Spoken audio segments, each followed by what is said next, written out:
Before we start, let me give you some updates. One, today, because of one of the lawyers has a medical appointment, we will recess at 3:15. Next, it does appear that we are going to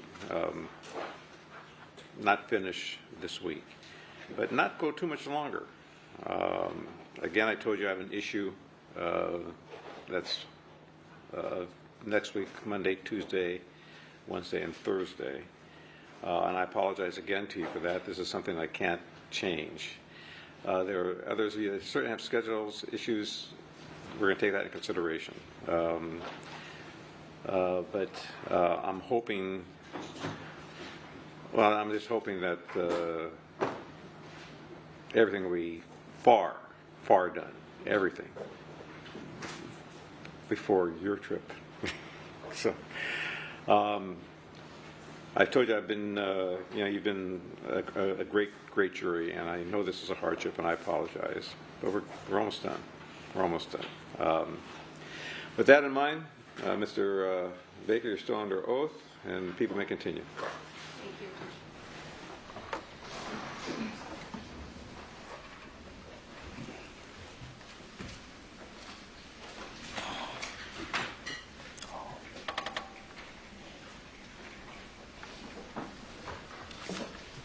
When we left off yesterday, Mr. Baker, you had just started to tell us another version of the story about how you turned off the power to the house in order to get Fabio Sementilli to do something. Sustained.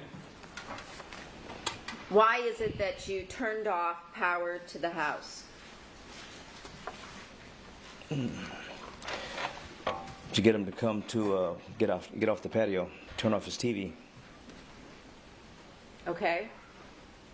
And so you turned off the power to the house because you thought he would get up and turn off his TV? Yes. How would turning off the power get him to come turn off the TV? If it were me, I would go to the fuse box. I see. So when did you do this now? That same day. Yeah. At what point in time? I don't know. I don't have a time. When that time I was there. Obviously, but at what point? I don't know what you're As soon as you walked into the house, at the end, before you left, at what point did you turn off power to the house? Somewhere in the middle. Somewhere in the middle. Yes? Yes. Okay. So that means you were in the house for a period of time before you did so, correct? Yes. Okay. So how did you know where the fuse box was? Most places, in most houses, is usually in the garage. Okay. So you went into the garage and searched around for the fuse box? Yes. And then you turned off the power, and what did you do next? I waited to see if he would come in the kitchen. And did he? No. So what did you do? I waited and watched him. And then what happened? And then I waited for him to not see the kitchen, and went ahead and went forward. Okay. When the police arrived on scene, the television was still on. That's probably why he didn't get up. So did you, how long did you wait for him inside the house? I don't know. I didn't keep a running time frame in my head. But you were in a rush, right? Because you told us you were expecting people to come home. And you didn't have your phone. You said you left that in the car, right? Yes. So weren't you worried at that point in time that someone would come? I'm worried through the whole time. But yet you sat and waited. I'm still worried the whole time. Okay. But you sat and waited.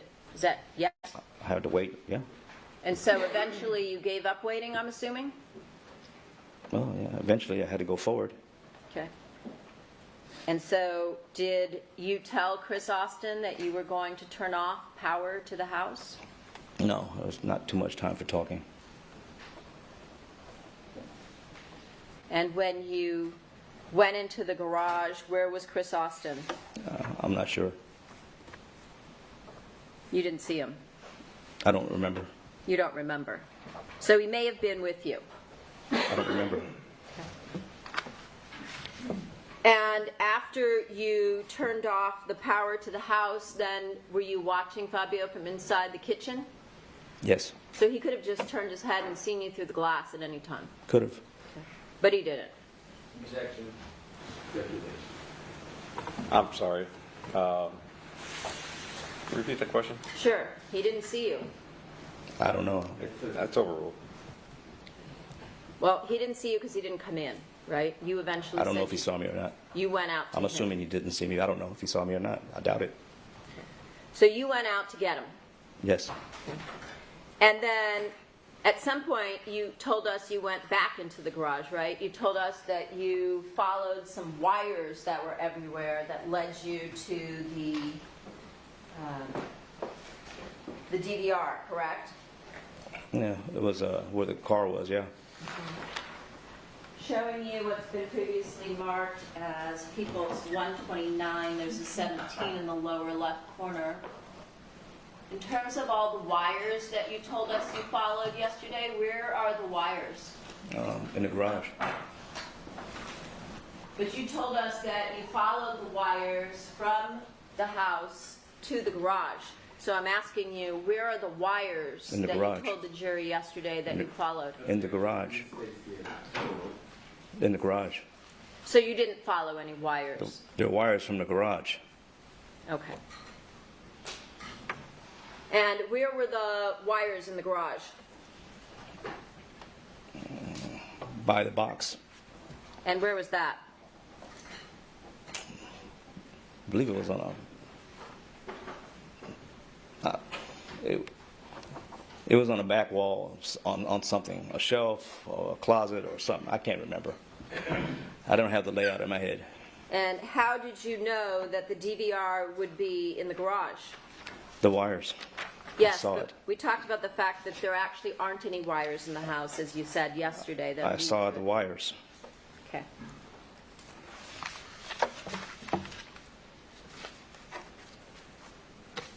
So once you went into the garage, that's when you saw the wires, correct? Yes. And do you recall where the wires were in the garage that you traced to some box in a different location? They were coming off a wall. Not from, they were laying on the wall or coming from the wall. They were just there. You could see them. Okay. And at some point before you left, did you also open the garage door in order to steal the Porsche and drive away? Yes. And how did you do that, I given that pulled you had the turned off the power?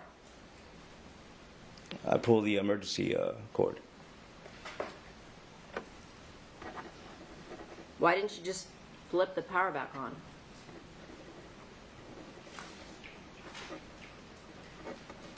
Wasn't thinking.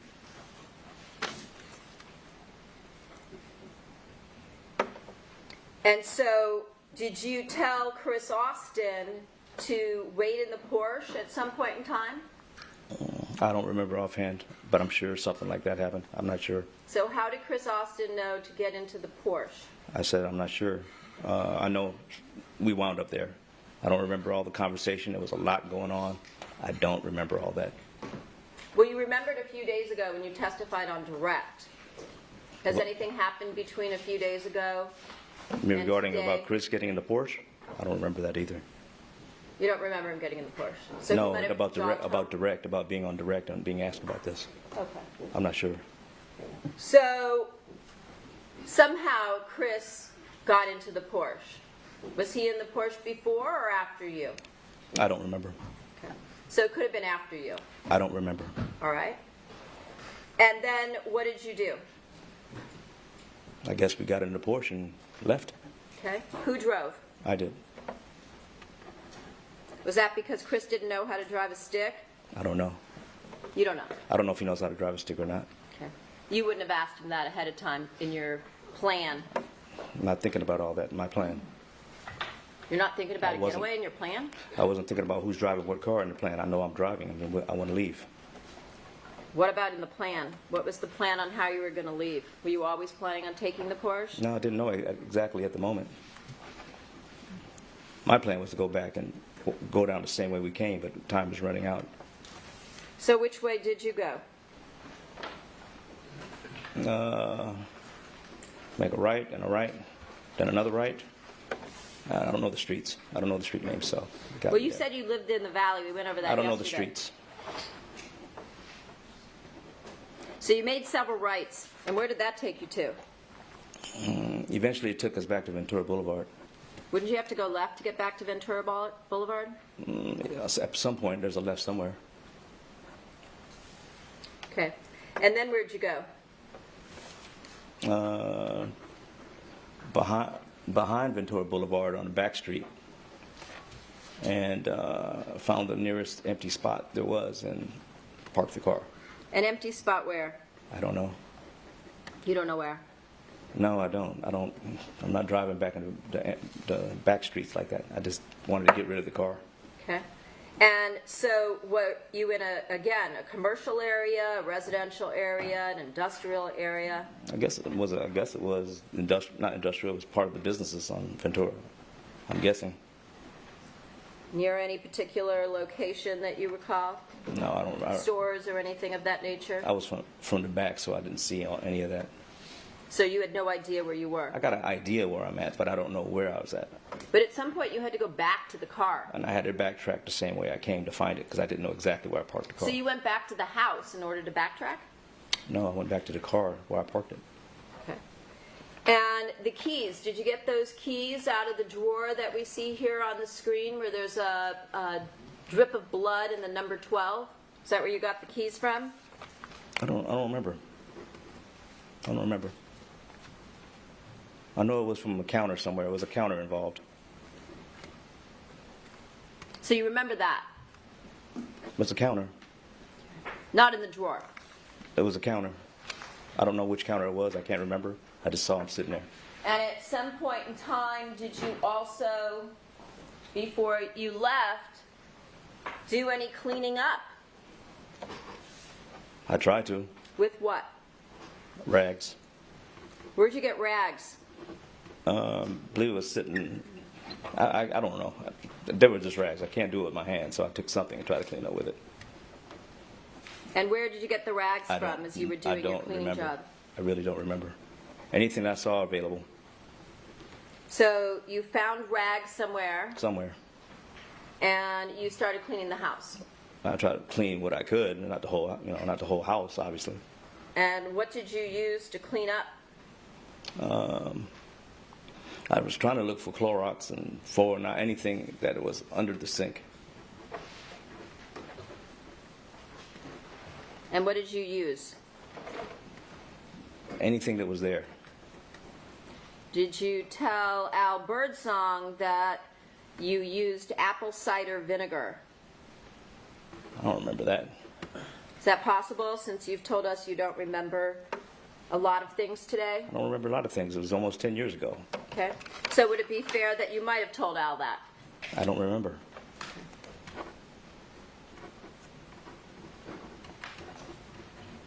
Do you remember Al telling you apple cider vinegar isn't going to get rid of your DNA? I don't remember that either. So that's possible that you had such a conversation. I don't remember. Do you remember, after you stayed at Lacheyne's for a few days, telling us that you went to Las Vegas to stay with Al? Yes. And did you tell Al what you had done? No.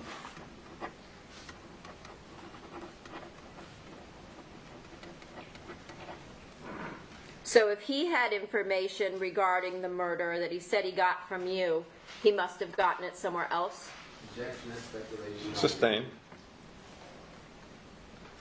You also told us that at some point after you left the Porsche, you went to another location to get back to the rental car, correct? Yes. And where was that? That was the same place I told you I parked it at. Where was that? I don't know the exact location. It was in the residential area. Okay. And when did you go back to the rental car? After I left the Porsche. With Chris? Yes.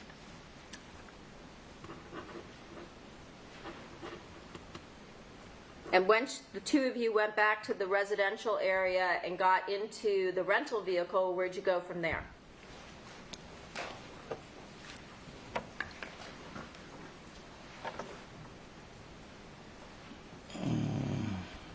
I told him to go ahead and leave and go back, meet me at the apartment if he could. If not, go, I can't remember exactly. I think I told him to leave, to go to the airport, or just leave, just to get out of there. So he took off on his way, and me, I was still trying to get organized because I needed to change. I needed to get rid of the stuff, all that stuff. I needed to do all that.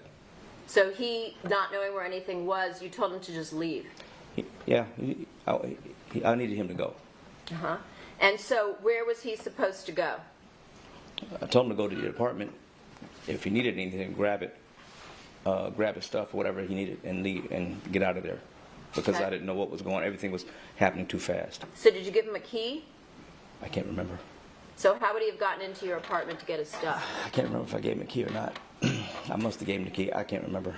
Okay. I And remember so that. where did you go at that point?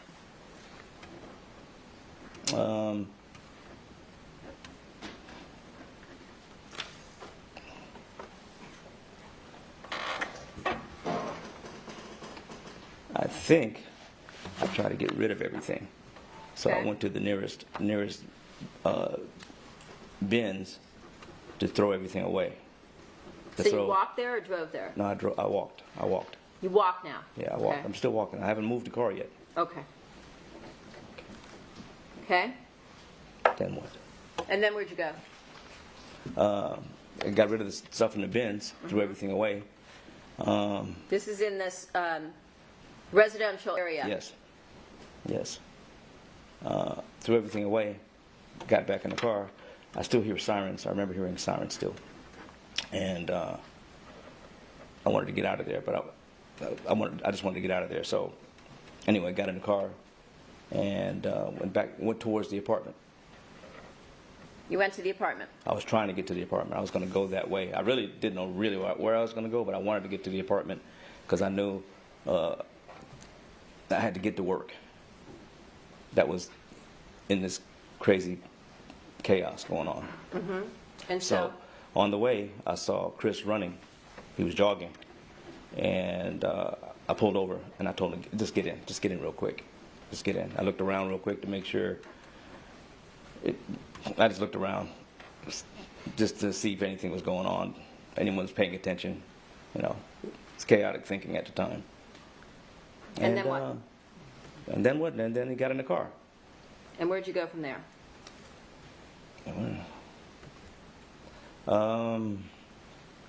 Went to the bowling alley, Which Yeah. bowling alley? the one on Satakoy and I forget the street. Okay. What'd you do at the bowling alley? Changed, got rid of clothes. I Changed. thought you told us you threw everything away when you Threw it- walked to the bins. No, I didn't throw the clothes away. I I see. threw the items away. I see. Which items were those? Whatever Everything was in in the it. pillowcase? Yeah, everything in the pillowcase. Okay. So you threw away your clothes, I didn't throw away the clothes yet. okay? So you went to the bowling alley on Satakoy. You said you threw away your clothes. You're saying now, no, you didn't. So tell us what you did there. I didn't say that at all. Okay. Tell us what you did. I got the clothes off. We got our clothes and then put it in bags, and I wanted to get him out of there. Okay? But I still didn't leave. I couldn't leave because I had to go to work. So I remember being dark, and I told him I need to go to work. And just to hang, just stay out of the way for now, because right now it seemed it was safe. It was kind of safe for the moment. It was safe at the moment. You just told us you heard sirens, right? Yeah, way much before then. Time had elapsed, Oh, okay. And then what? and then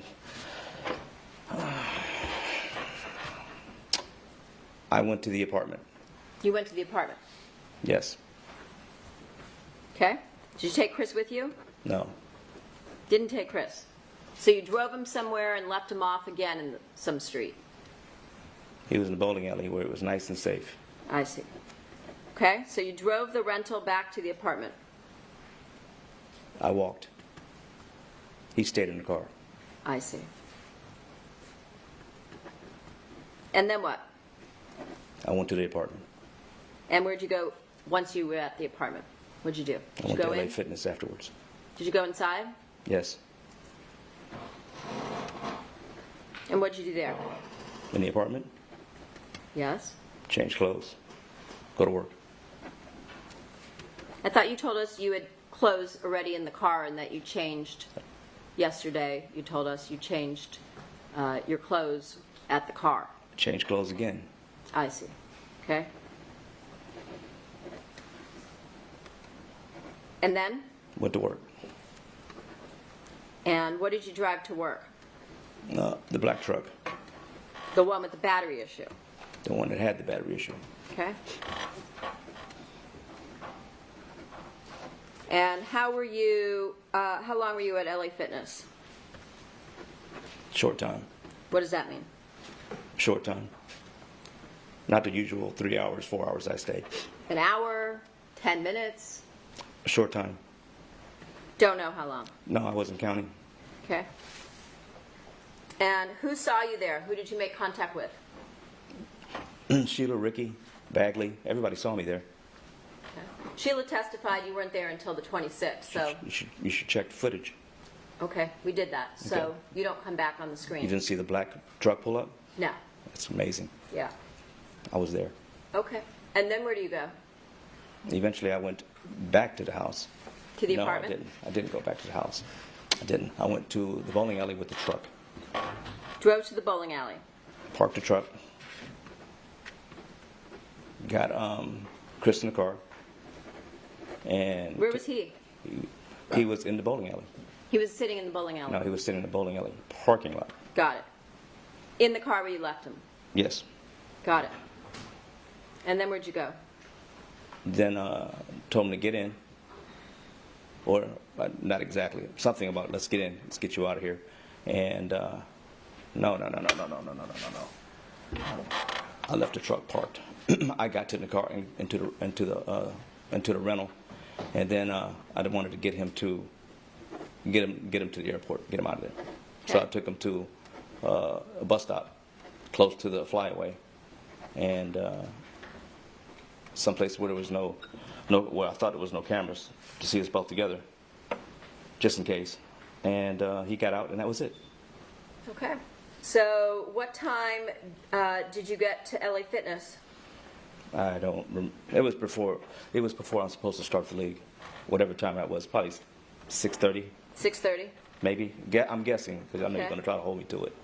And then how long were you allegedly at the league? Till when? 6:30 to what? 7, 7:30? As soon as I got Bagley to take over my league for me. Bob Bagley. Yes. Yeah. What time? I don't know. I wasn't keeping track. Probably around. I'm guessing 7, Okay. 7:15, 7:30 maybe. I'm guessing. As soon as he agreed to do it. Okay. So you're there for an hour or under. Roughly. Very roughly. And then you went back to the bowling alley. Yes. Okay. You told us that Austin told you that he got a stupid ass ticket, or that's what you said. Yeah, that's what he told me. And was that while you were at LA Fitness? Yes.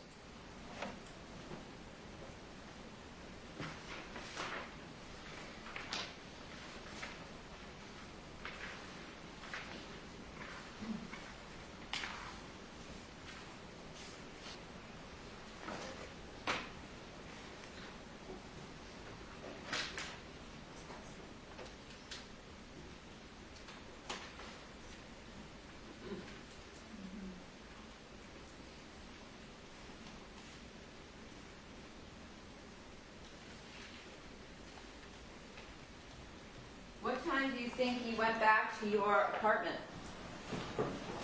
I don't know the exact time. I have no idea. But I walked. Remember? I walked. You walked there. Mm-hmm. Okay.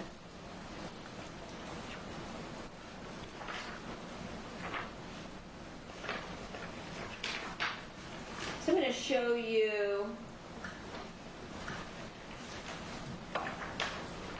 what's been marked previously as People's 158. It's a PowerPoint belonging to Cy Ray. And this particular page indicates that cellular data placed you at the Van Nuys Flyaway at 6:30. You think that's probably right? I have no idea. It might be. It might be. You told us that you thought you were at LA Fitness from 6:30 to 7:15. I told you it was all guesswork. 7:30, and that you went actually to the gym early that day. Remember that? I told you 11 o'clock. That afternoon I went early, but not here. I don't know what time I told you before. I wasn't keeping track of the time like that. Okay. Well, you told us that you were kind of keeping track of the time because you wanted to make sure that you got To work. to the gym. Yeah, that's Right. usually what time I get there. Okay. Around that time. Okay. And you see this, right? This mapping putting you near the Van Nuys Flyaway at 6:30? That's what your information that you provided says. Showing you another page from Cy Ray, his PowerPoint on 158. This places you in the area near your home where Chris Austin got a ticket in close proximity to Austin at 5:45. So again, I must have been walking during that time frame. Okay.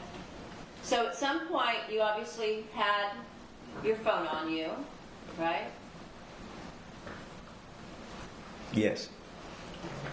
And you were actually, as we heard testimony, in close proximity to Chris at the time that he got his ticket. Remember that? Okay. I see you. Do you remember him getting a ticket? That's what he told me. He got a ticket. I didn't see the ticket, but he said he did. But you told us that you left him at a bowling alley on Satakoy, and then you left to go to LA Fitness, right? I left to go to my apartment And then then to go LA to LA Fitness, Fitness. right? and then go to LA Fitness. Right. Right. So how would you explain that you're in the same vicinity as Christopher Austin at the time that he gets the ticket? I have no idea. I'm going down the road on foot, so I don't know where he's at. I left him in the bowling alley parking lot. Okay.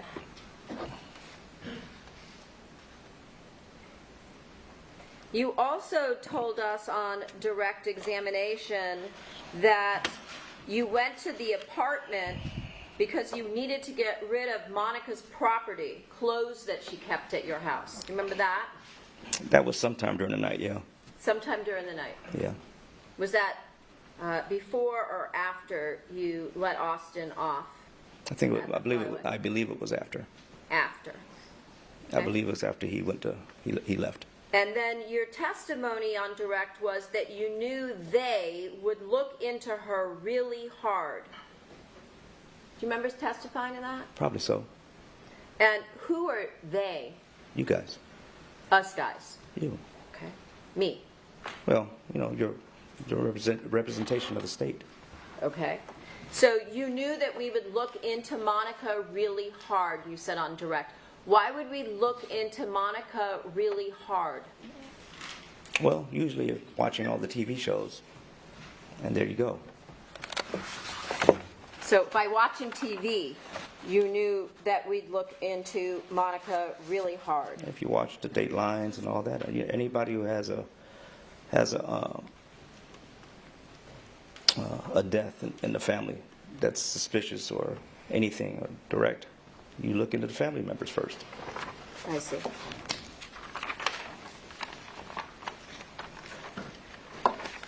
Now, you told us that you dumped everything in the pillowcase off in the bins when you dropped Chris Austin off at the Van Nuys Flyaway.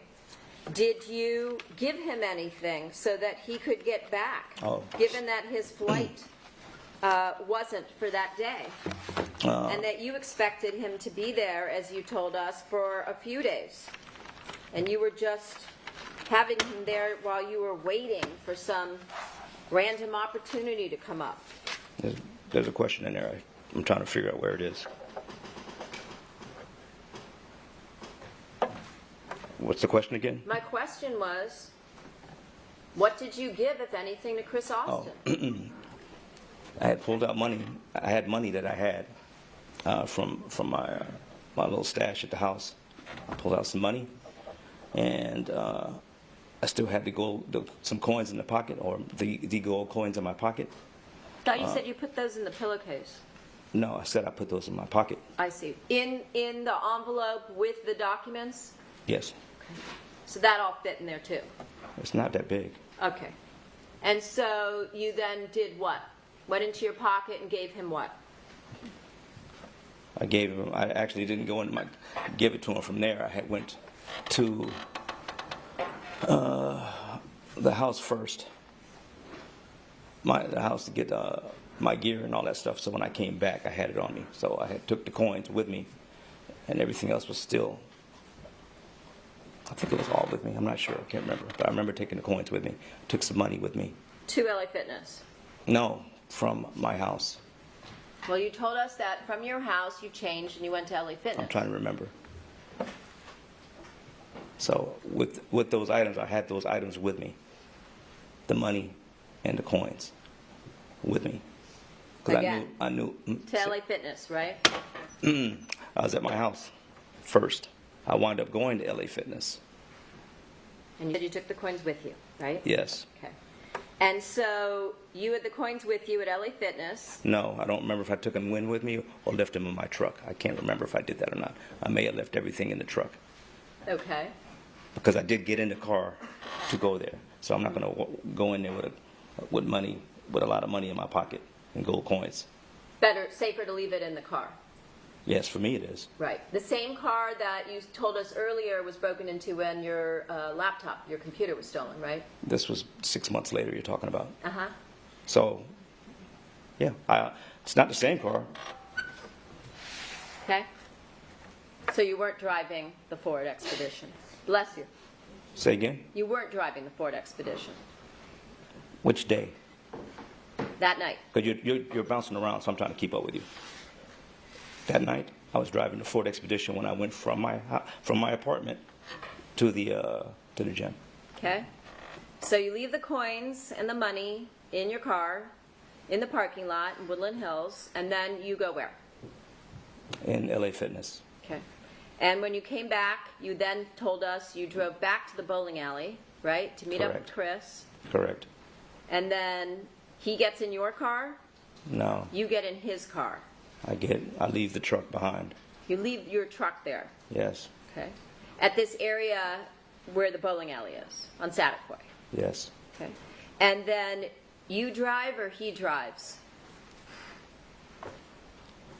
Drive from where? From the bowling alley I do. to, where do you go? To the bus stop. Directly. I'm pretty sure. No more other stops. I don't think so.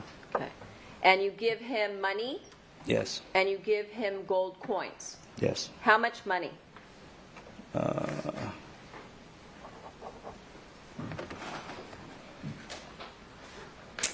I'm guessing 2,000 $2,000. something, 3,000 to hold him over. 2 to 3. Yeah, just in case he has to disappear or whatever. Just in case. Okay. And where did you get the money from? Because we saw your bank records the other day. I have cash stashed. I see. If you looked at my bank record, you could say I took out large sums of money at given points. Okay. So you somehow stashed $2,000 to $3,000 in the house. You get the money from the house plus the gold coins. My apartment. How many gold coins? I'm thinking it was like, I don't know, I think it was like anywhere between 6 and 10. It was a handful. I gave him like five of them. You only gave gave him half. I'm guessing again. I'm guessing. I just gave him a handful, like 5 or 6. It was like half. So I what just did gave you it to him. do with the rest of the gold coins? I kept them. And what did you do with them? I eventually cashed them out. For how much? I don't remember. It was good sum. It was a good sum though. When you say a good sum, what does that mean? Like 3,000. Okay. And where did you do that? Various places in LA. Various places. Yeah. Do I know what they are? No. So you, when you say various places, did you take each coin to a different location? There were different places. There were different places. So is that yes? I don't know. I don't remember. I remember I might have cashed in 2 at one place and 1 at another. I don't remember. Okay. And when did you do that? When? Somewhere in between that day and months later. Well, you told us I don't that remember what you day. specifically went back to the apartment to clean out anything that could connect you to Monica. So I'm assuming you also didn't want to be connected to Fabio by having gold coins in your apartment. Good assumption. So I still don't remember the days though. Okay. So you did the cleaning of her stuff, but the coins you left there. I don't know where I left them. I don't know where I kept them at. Okay. I think I might have kept them. And I don't know. They kind of came with me sometimes. That wasn't like the main. They came with you And put them in my person, yeah, in my pocket, just to carry around? just in case I need to get rid of them. I had a chance. I mean, I'm not looking that day and say, oh, I'm gonna get rid of these coins today. Let me count them because let me watch them all day long. No, it wasn't like that. If the opportunity came, I try to get rid of them. Got it. So you told us you stayed at Lacheyne's for a couple nights. You told us you stayed in Las Vegas for a couple nights. You also stayed at Ricky and Sheila's first week in February, right? Yeah, I don't know the dates, but I did stay with them. Till Ricky asked you to leave, right? At least that's what he says. Because you were trying to use Sheila to get Monica out of the house that first week in February. Yes.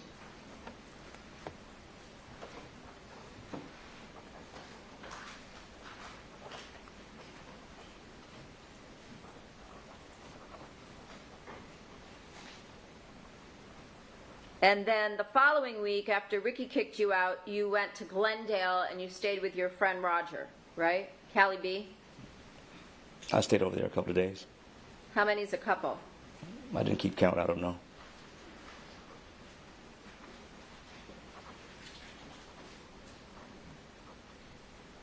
Could it be possibly a couple weeks?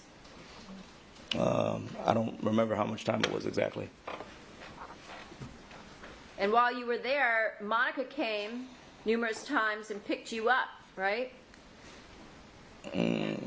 Eventually. This was when you said February? That sounds about right. She would pick you up in February and March, and the two of you would go out, right? We would go somewhere.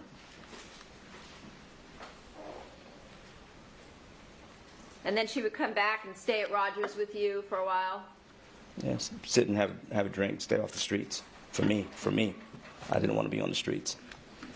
Well, you were on the streets. You I were was trying to stay off the streets as much as possible.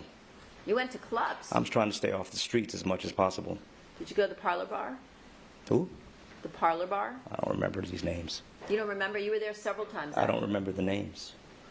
Laugh Factory, I do remember that. Dime Bar. I do remember that. So you weren't worried about staying off the streets because you were out. Not initially. Initially, I was. After a while, when time went on, no, I wasn't.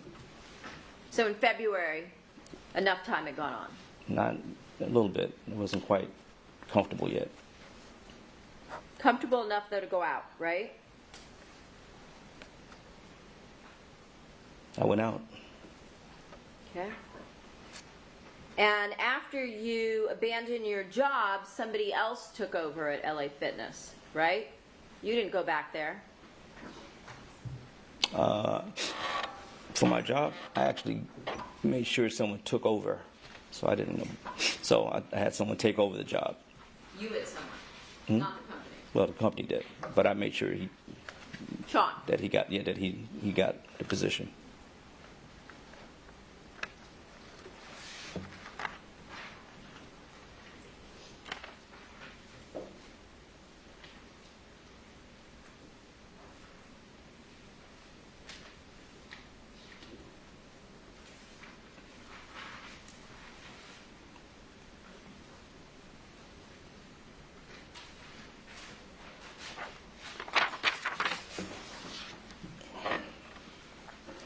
You also told us that at the house, Austin, after the murder, was in a bad way.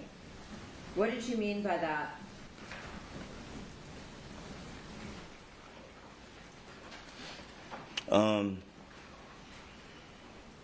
When he left to go to Alaska, I could tell he was still shaken up. So I could tell. That's what I mean by bad way. He was shaken up. I could tell by his voice, and just Appeared to you to be having a panic attack? he just wasn't his usual self. I could tell he was shaken up. He wasn't his usual self. So what did you do to help him after dragging him into I just this murder? talked to him. That's it. I can do nothing but talk to him from Alaska. So you talked to him from Alaska, or you did not? I talked to him while he was in Alaska. Okay. What did you say to him when you dropped him off at the I don't know. flyway? I don't keep verbatim conversation of the whole thing. I don't know. Well, he was freaking out. So what did you say to him? Whatever it took to calm him down. And how did you do that? Just say the right things. Just listen. Such as what? I have no idea. Depends. Well, we know what the circumstances are, so it doesn't depend. So what did you say? I don't remember because I don't remember the conversation directly.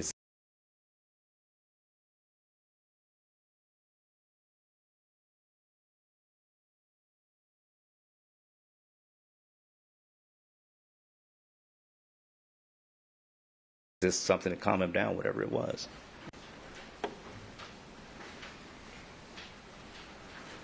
And at some point, did you tell Austin that he should get a burner phone after he already left Los Angeles?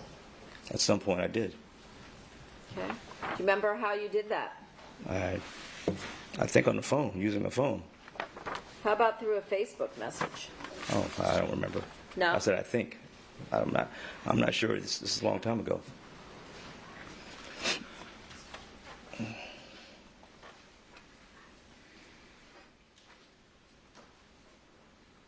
Did you tell him to get a burner phone, and then subsequent to that, did you send him money to get a burner phone? No, No? I don't remember sending him any money. You don't? I don't remember sending him any money. Wait, you talking about after this or before?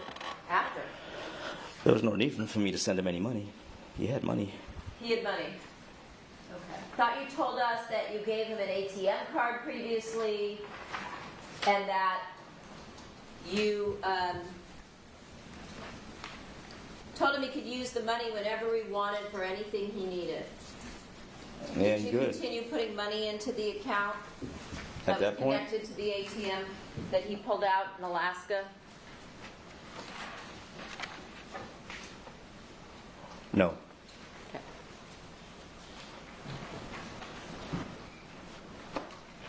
Showing you a PowerPoint from, I believe this is also 158, Officer Curtis Davis's PowerPoint. Do you see this message here on January 26th, 3 days after the murder?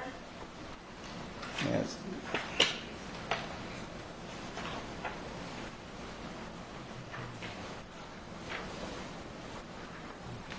Let me see the part that says download WhatsApp on your phone. Okay, I see that. I see that.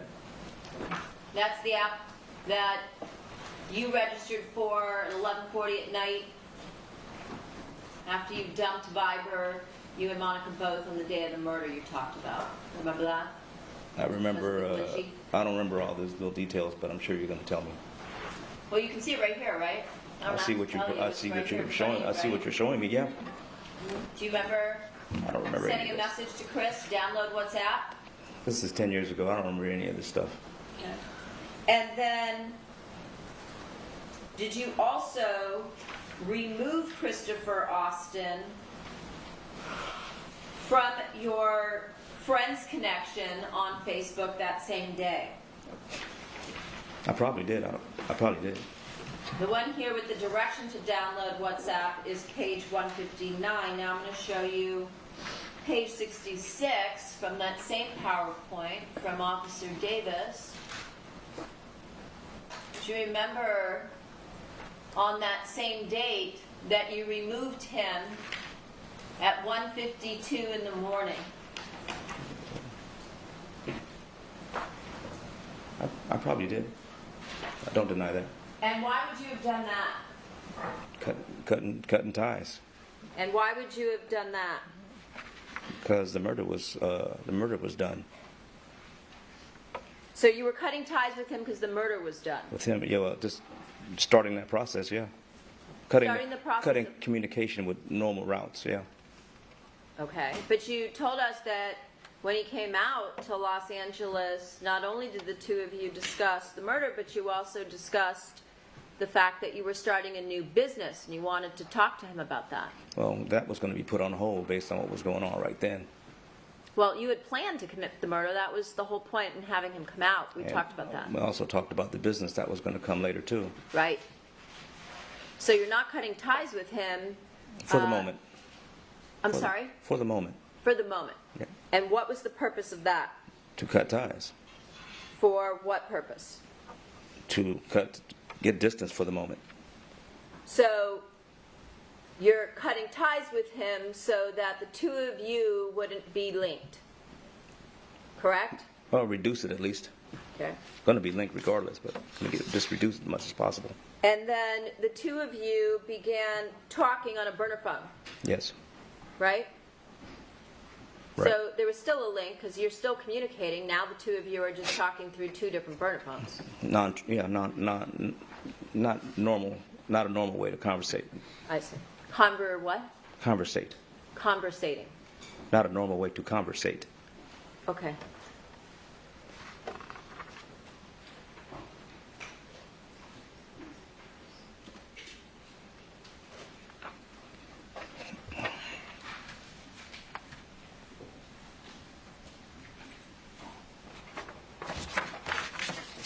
Now, Chris Austin testified in this case and told law enforcement the day that he was arrested that the reason all of this happened, this murder occurred, was because of the life insurance. That you told him that Monica was going to get money from Fabio's life insurance. Do you remember having that conversation with him? No. No. So, when did you and Monica first discuss the life insurance policy? Objection, since facts not in evidence. Sustain? At what point, if ever, did you and Monica discuss life insurance? Never had such a conversation. You never discussed. No. I'm pretty sure we never discussed this type of thing. None of my business. Pretty sure. Pretty sure. I'm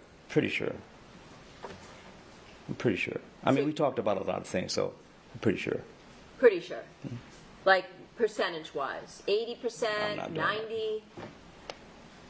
As sure as you were about everything else you've testified to? 99%. 99%. Okay, so really sure. I'm pretty sure. Well, 99% is pretty good odds. Well, your odds are probably different from mine. Objection, solid evidence. Okay. Sustain?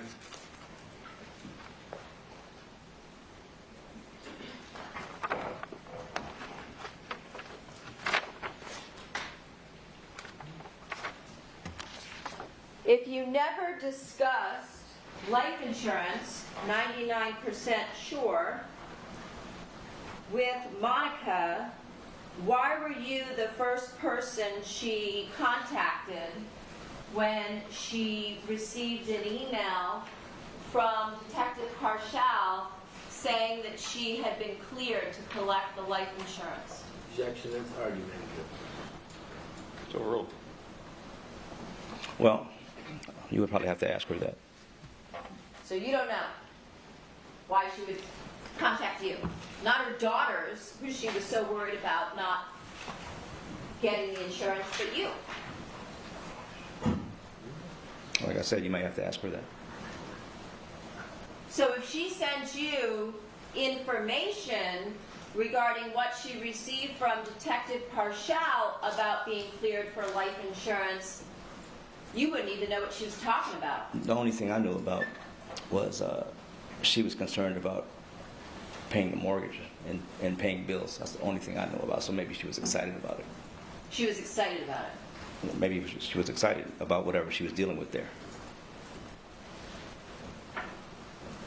I've never seen this, so we can show me this all day. I've never seen this. Really? Because it's found in your Ford Expedition on a flash drive. She sent it to you. Why the hell would this be on a flash drive? I don't know. You had photos of her on a flash drive. Lots of nudie photos. Of course. Sex photos, masturbation photos, sex with other men. Objection, Your Honor. This is argumentative. It's just time. You had all sorts of photos of her on a flash drive, including this. I don't remember this. You don't remember it? No.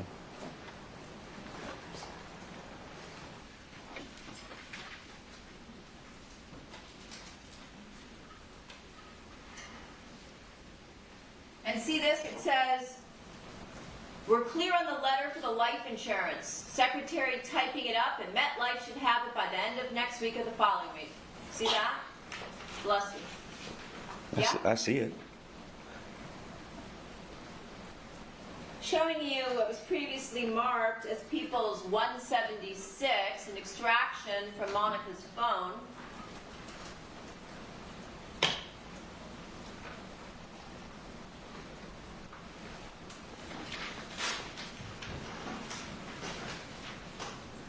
See the time here, 6:03, 6:17 when the, at the top of the screenshot, do you see that?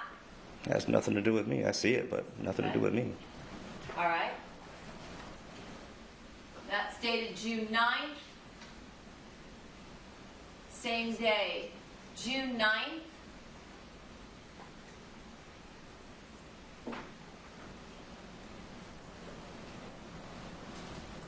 (3:13 p.m. UTC -7). She's in New York at the time, and she calls you, correct? I don't know. I guess. I don't know. I'm not. I hope you don't think I'm supposed to know all this off the top of my head. I really don't. See this number here? 374-1922, this 818 number, after your phone number? I see the numbers. See that as being Detective Parshall's number? And you need me to do this for you. I thought you have detectives to do Judge this. moved to strike non-responsive. Trigger.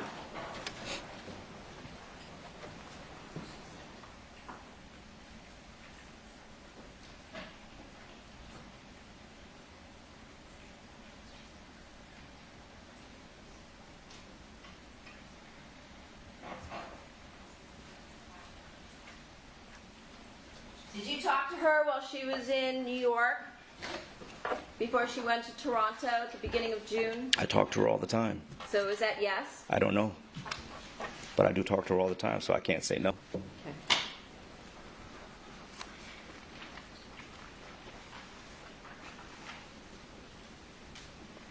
And did she call you while she was in New York What was the date? and Canada? What was June it? 9th. June 9th? June 9th? 3 o'clock here, 6 You said o'clock June New 9th? York. Yeah, Yes. if it was June, yes. Yes? If it was June, probably. Yeah, probably. If it was You June. also talked to her from Toronto where she went after that, right? You knew she went there for a Lifetime Achievement Award that Fabio was getting, right? Chances are I did. Chances are.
Now,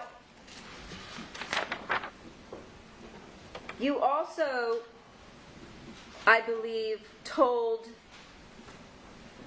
us that when you were testifying on direct, that the oath to tell the truth means something to you, right? It means something when we come to court. Right. Means what? It means to tell the truth. And that's what you've done over the last several days, The right? best that I could. The best that I could. But if you weren't telling the truth, there would be no consequence, right? Because you're already serving a sentence of life without parole, right? That's argumentative. Sustained. What consequence might there be if you were to lie to this jury? I don't What know. consequence? I don't know. I have no idea. I'm sure you'll find something. Well, there is nothing, right? I don't know. Take your word for it. I mean, perjury as opposed to life without parole is chump change, right? I'm not a lawyer. I don't know. But you have friends that are lawyers, right? Yes. Like Howard Lynch, right? He's a friend of mine. And you've talked to him about your case? Never. Never. No, I haven't talked to him about my case, but this one, no. I see. How about John Stanley? Talk to him about your case? I haven't talked to him. Wait a minute. I think he came to see me. So I did talk to him very briefly.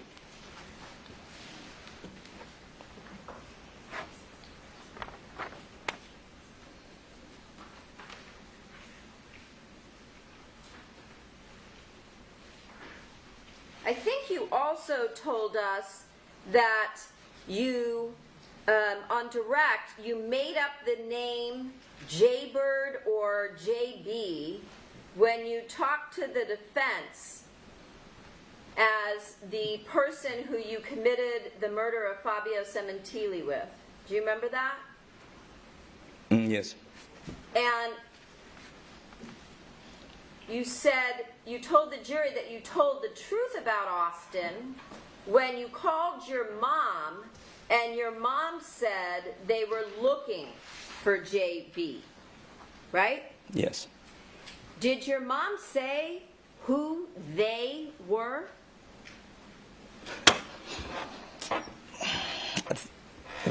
I can't remember the exact conversation, but the only person she can get it from is the media. I see. So you told the jury that the media was looking for JB. I mentioned, the only thing I just said was that JB was from my mother. She was from my mother, and because that's what we were talking about earlier, and the information had to come from the media. I see. So Had the to be. media was looking for the I don't know if person they're looking named for him or JB. not, but it was mentioned through. I'm sure it was through the media. I'm sure it was. Which media was looking for I don't know. I somebody mean, by the name? you're releasing all kind of information. One moment. Who was? One moment. There's an objection, please. Sustained. When you said your mother told you they were looking for JB, and you said the media was. No, I'm trying to remember the conversation. I'm telling you, I knew it was the media. You knew it was the media. It had to be. Okay. So somehow the media would be looking for a person by the name of JB. That was my thought. And which media would be looking for a person without a name? I don't know. The media, I don't know. I'm just saying I don't know. Would that be another story that you just made up? Why would I make that up? It has nothing to do with anything. Well, you told us that you told the defense the truth. So when did you tell them this story that Who's the them? media was looking for JB? Who is them? The defense. Oh, Action, that seems like it's not an evidence. Exactly. Plural. When did you tell the defense that? whenever they came to see me. You told them that the media was looking for Oh, a no, guy no, no, no, named no. I never JB. told them that. No, I never told the defense I that see. ever. No. I see. Your questions are all over the place. Yeah. I can't keep up with it.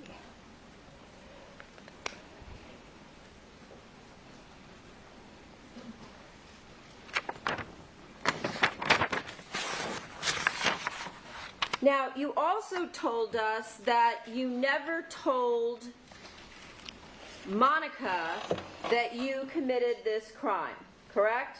Correct. And you told us that when you went to see Monica the night of the wake, which would have been January 29th, after coming back from Victorville, where you purchased the burner phones, that you needed to see what was wrong with her, if she was all right, because you wanted to make sure she wasn't upset that you had done this. Do you remember that? Vaguely, yes. Okay. So at that point, at the wake, did you tell her, like you told the jury, that you needed to find out if she was upset because you had done this, meaning killing her husband? That assumes facts, not in evidence. Oh, I never said You told- anything. I never said anything like that. Oh, you did on direct. No. Okay. No. There's a question in there somewhere. This states correct. Yeah, this is all over the place. Answer the question. So ask again, because there was like a whole bunch of pieces in there. Yes, I would put in the pieces of what Please. you told this jury, All right. that you went there that night because I you did go. had to. I did go, yes. Okay. And so what did you tell her about that? You said you needed to About find going? out. About going? Go ahead, sir. Answer the No, I'm trying to. About me going? Jack, really approach. all right.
Answer the question.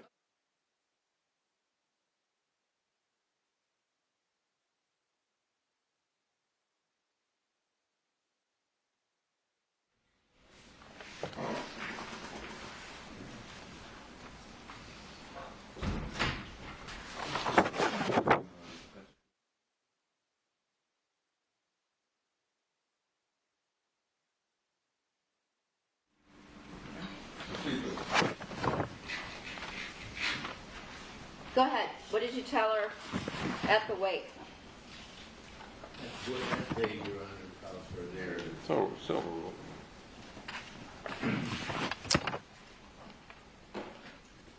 I'm thinking the first, I don't remember exactly offhand, but the way, in the shape that she was in, again, this is just paraphrasing. It seems like I I make one word error, it's a lie. So I'm paraphrasing. So when I saw her, she looked pretty bad off, and I asked, I'm pretty sure I asked her, was she all right? Are you all right? Do you remember stating on direct, well, eventually I approached her when I could, but she was surrounded by a lot of people, and I wanted to find out why.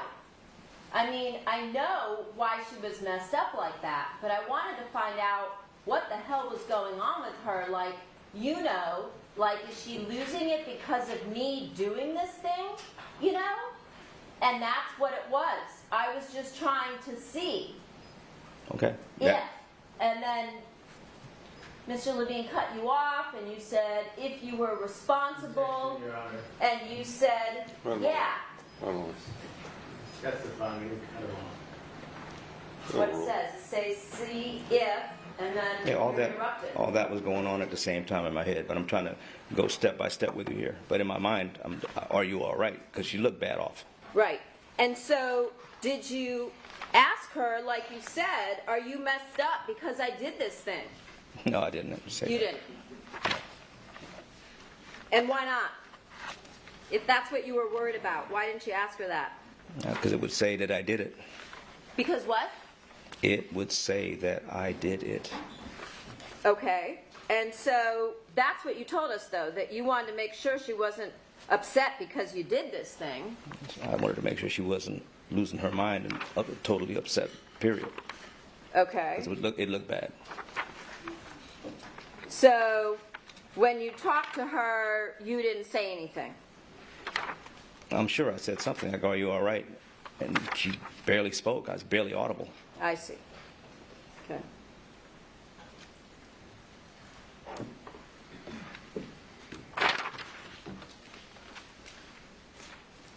How many times would you say you spoke to Monica's lawyers? I don't know. You have the information in front of you. I have no idea about. Over 5. Over 6? I don't know. Over 5. It felt like 5. I don't know. I wasn't keeping track. Over 8? I wasn't keeping track. Approximately how many do you think? Give us an estimate. Over 5. Since you were there and we weren't. Yeah, but I wasn't keeping track. I see. You wanted, though, to talk to them for a long time, right? I wanted to talk to them as long as it's needed. No, I mean, you had wanted to speak with them for years. You told Monica in Oh, yeah. recordings that you wanted to talk to her lawyers, right? I did. And because you wanted to take the blame, right? No, because I needed information. It was a smart-ass comment because I wasn't getting information at all. I see. So when you said to Monica in numerous conversations, if things go bad, I will take the blame. I'll take it. I'll lie, right? I probably said that. And you also said that you wanted to talk to her lawyers, and you told Monica that you needed to get your lawyers and her lawyers together so they were all on the same page, because she doesn't have a defense without you, and you don't have a defense without her. Do you remember that? Objection, the misstates the evidence. No rule. Do you remember that? No, I don't.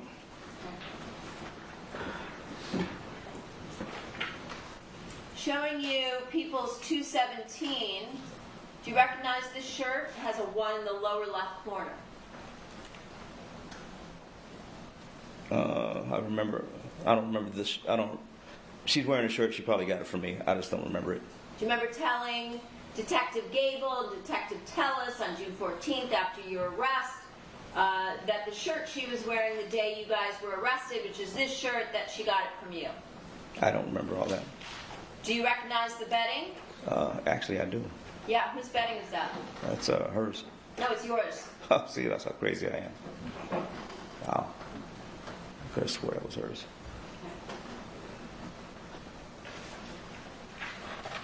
Looking at this photo taken June 13th on her way back from Toronto.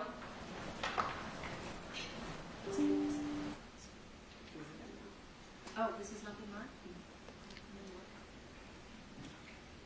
Your Honor, can I have this marked as the people's next in order, please? 278? 279. Thank you. 279, there's a 6 in the lower left corner. Dated June 13th. Is that the same shirt?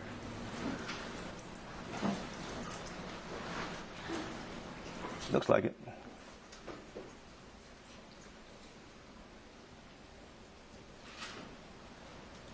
Do you recognize this photo? No. I'm looking hard too. No. No. She's wearing the same shirt, right? Shirt you gave her, right? Okay. I don't recognize the photo so far. Okay. And also contained on your SD card found in your Ford Expedition. You have a lot of SD cards, racquetball equipment, clothing, women's clothing in your Expedition at the time that you were arrested, right?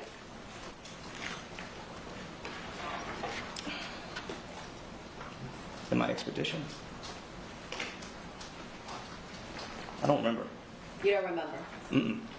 Because when I was arrested in a squad car, not in my truck. So I don't remember. Yes, but you had things in your Expedition that was parked in the garage at your apartment. Okay. On the day you were arrested, right? I don't remember. I don't remember. I didn't do an inventory before I got arrested. I don't remember. I probably did. I may have.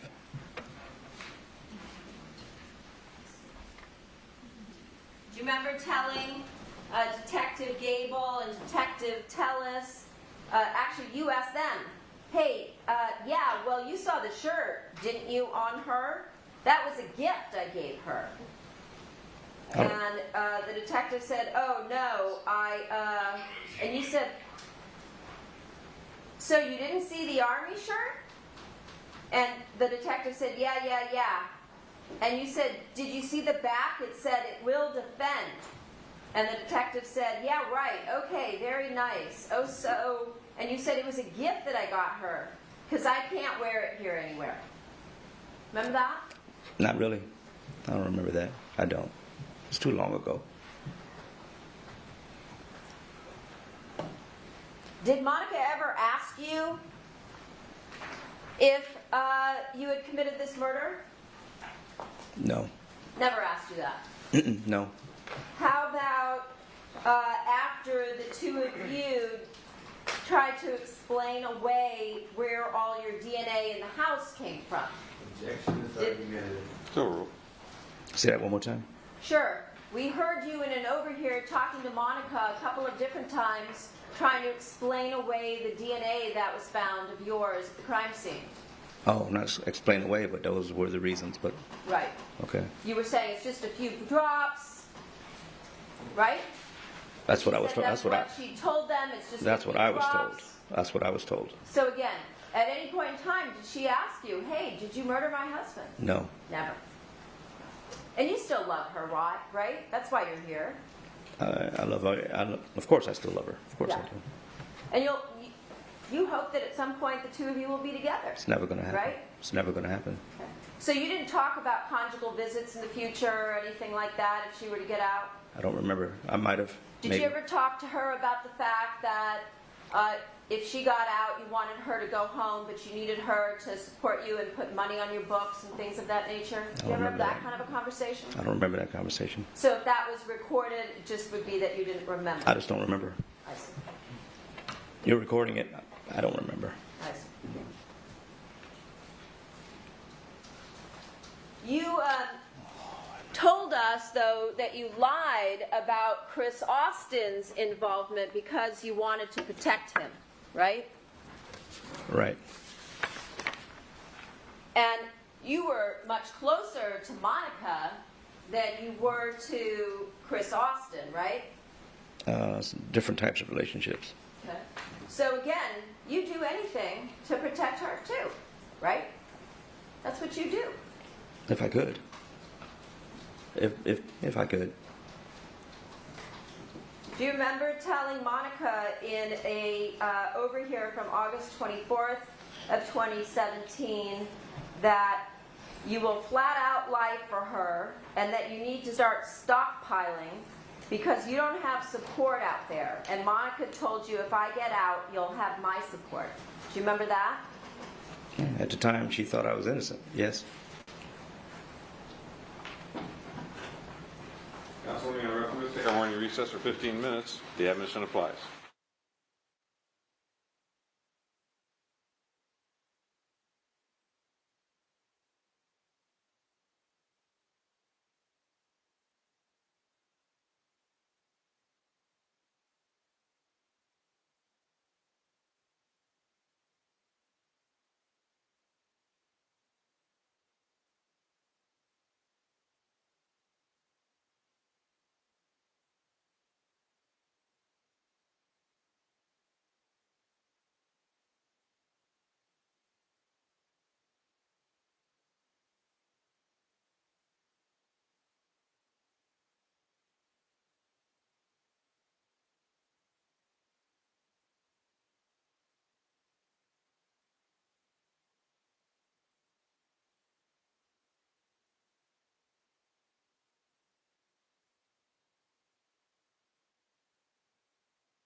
The defendant is present. All counsel are present, jury and also present. Mr. Baker, you're still under oath. People may continue.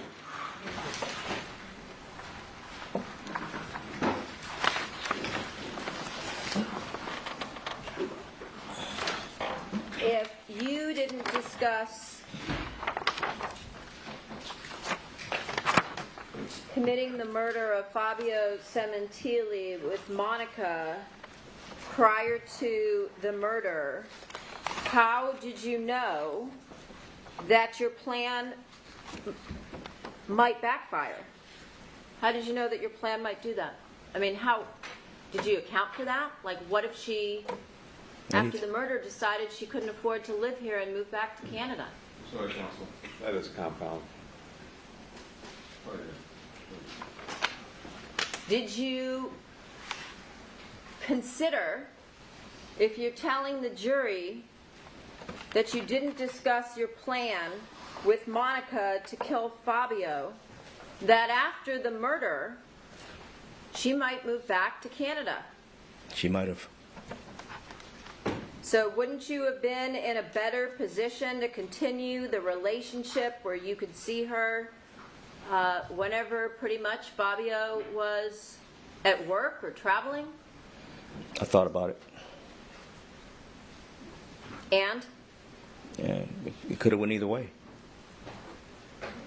So you told us that you thought by getting him out of the way that you would be able to have Monica all to yourself, right? True. But if she moved back to Canada, you wouldn't have her at all, Very right? true. That's also true. So then what was your plan? What was your plan B? There was no plan B. No plan B. No. So if she left, she left. Nothing I could do about it. I see. So you went to all of these great lengths to set up this murder and bring in Chris Austin and all of the things you've told us about over the last several days on the chance that somehow Monica would be able to find a way to stay in the United States and in California with you. Well, I knew she was gonna. I knew that she definitely wanted to be in the United States because she was talking about the daughters staying in school. So I knew she was going to stay in the United States, regardless whatever happens anywhere. Okay?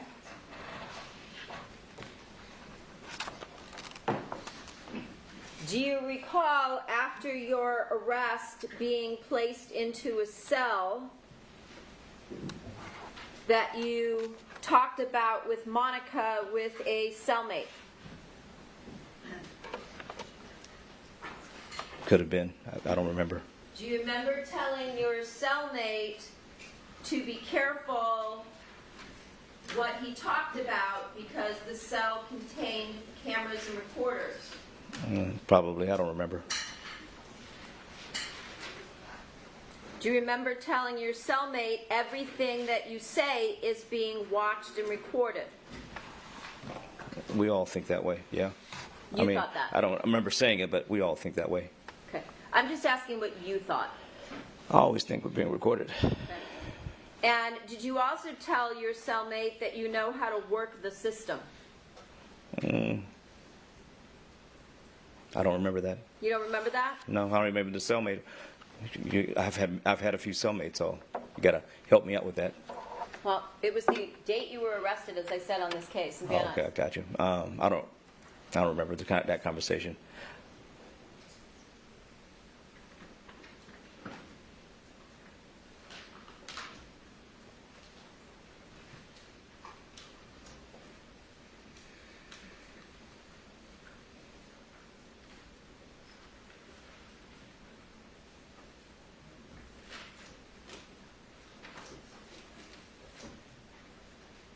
When you were talking to your cellmate, did you tell your cellmate that you don't know anything about this murder and that I have no idea why the motherfuckers think it's me? I don't remember saying it, but I probably would say something like that. Did you tell them some woman's dude got killed? in a home invasion robbery or some shit? Again, I don't remember the conversation, but I probably would say something like that. Did you refer to Monica as your confidant and your friend? I don't remember. Does it sound like something you would say? I don't know. I don't remember. Okay.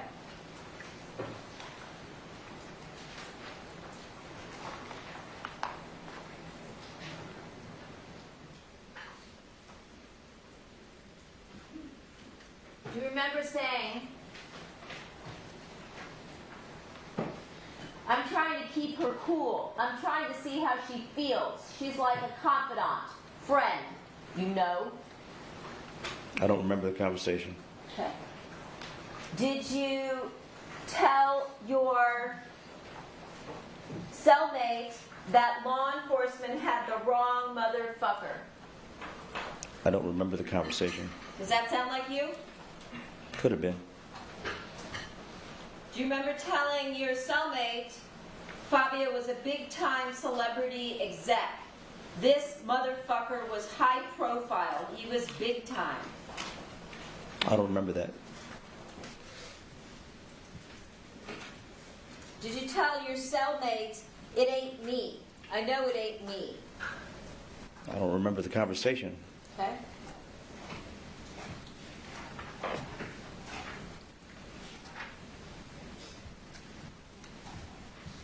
Do you remember telling us earlier today that you had probably around 5 interviews with the defense? Yes. This takes the evidence. So, Do you remember when the first one was? No.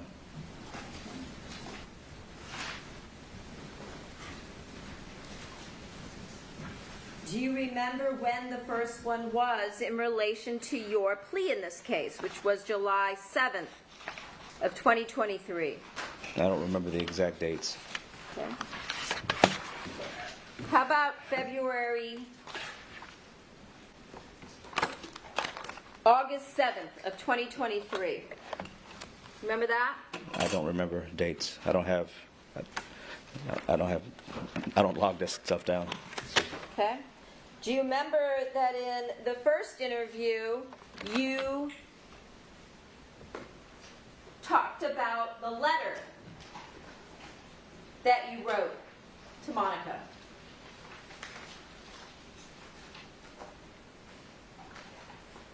Okay. Do you remember that? I had a lot of discussions, but I'm sure we talked about it.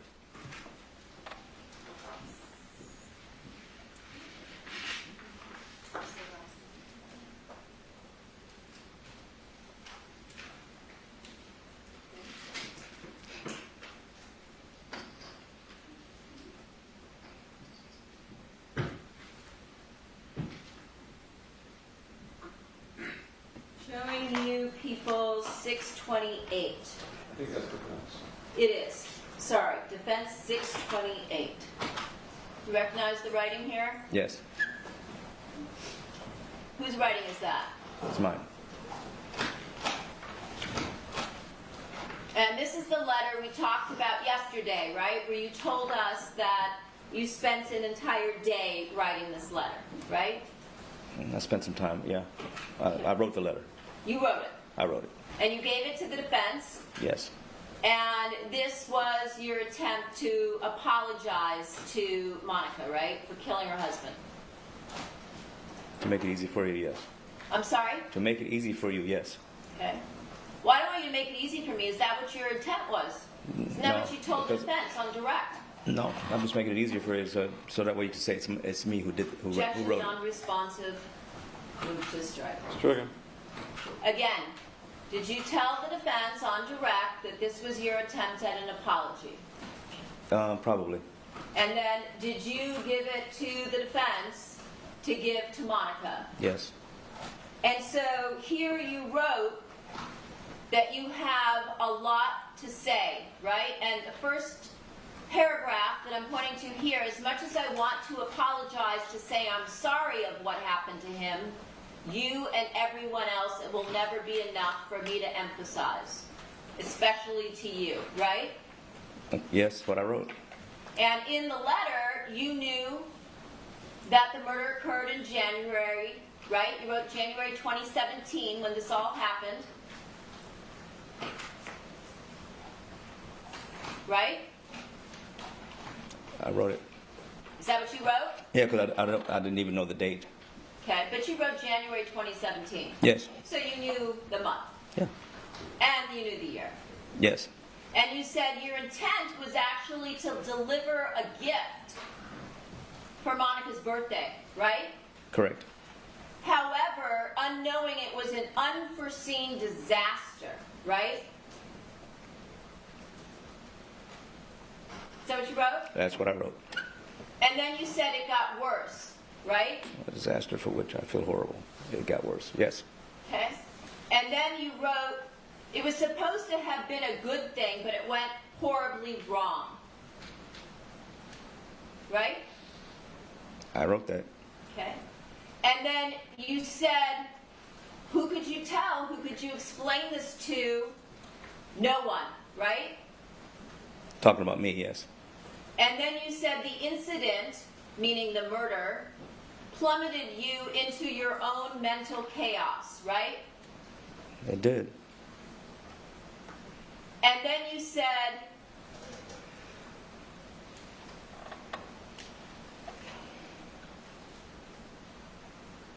further down, I am sincerely, deeply sorry, right? Correct.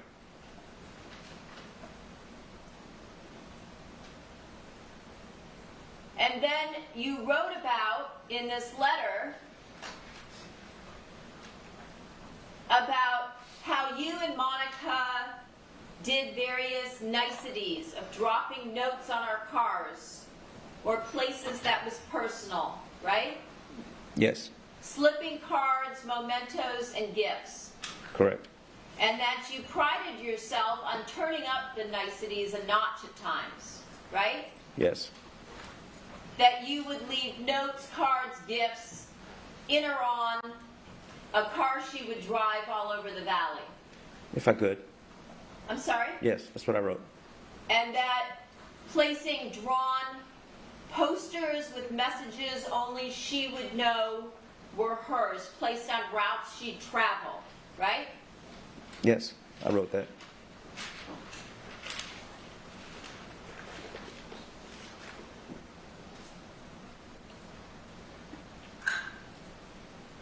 And then on the back of page 1, you wrote that I drop in on you in places. I think you wrote here, by accident. Just to let you know you're thought of, right? I wrote it. And you said to show you how special she is. Lunches, dinners, spa days, spoil you days, little shopping sprees, spontaneous little things, right? I wrote it. And then you started talking about her birthday in 2017, where you gave her a gift, right? I wrote it. Okay. And then you said that because she had commitments and couldn't really do a dinner or lunch to make it a sort of ceremony, that you had a grander gift of a necklace, ring, designer card, right? That you wanted to give her. I wrote that. And you said when I gave you that in passing gift, you hinted before all this happened that you had more gifts for her, right? I wrote that. And that you were going to find a way to make her birthday special, correct? I wrote that. And you said you were going to wait for an opportunity to give her the gift, I wrote that. right? I wrote all this. Yes? And then you said you needed to put them somewhere, these gifts that you bought for her, these additional presents, somewhere that she would find it, right? I wrote that. And that you had an idea.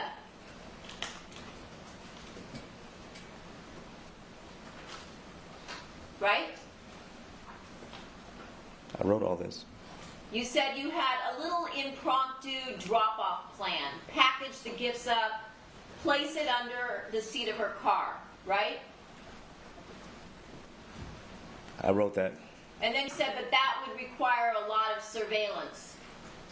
And asking a smart woman too many questions on her whereabouts will sound alarm bells, right?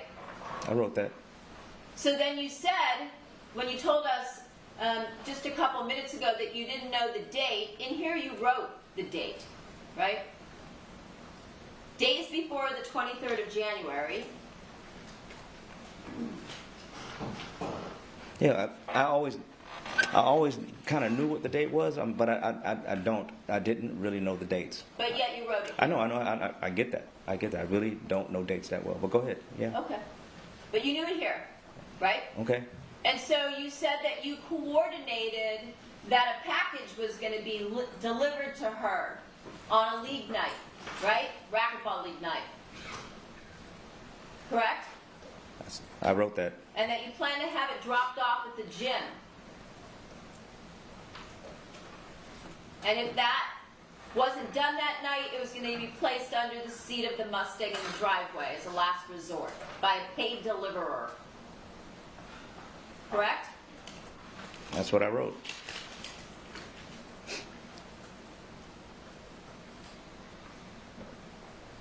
And then you wrote how it was difficult to accomplish this, right? That's what I wrote. The deliverer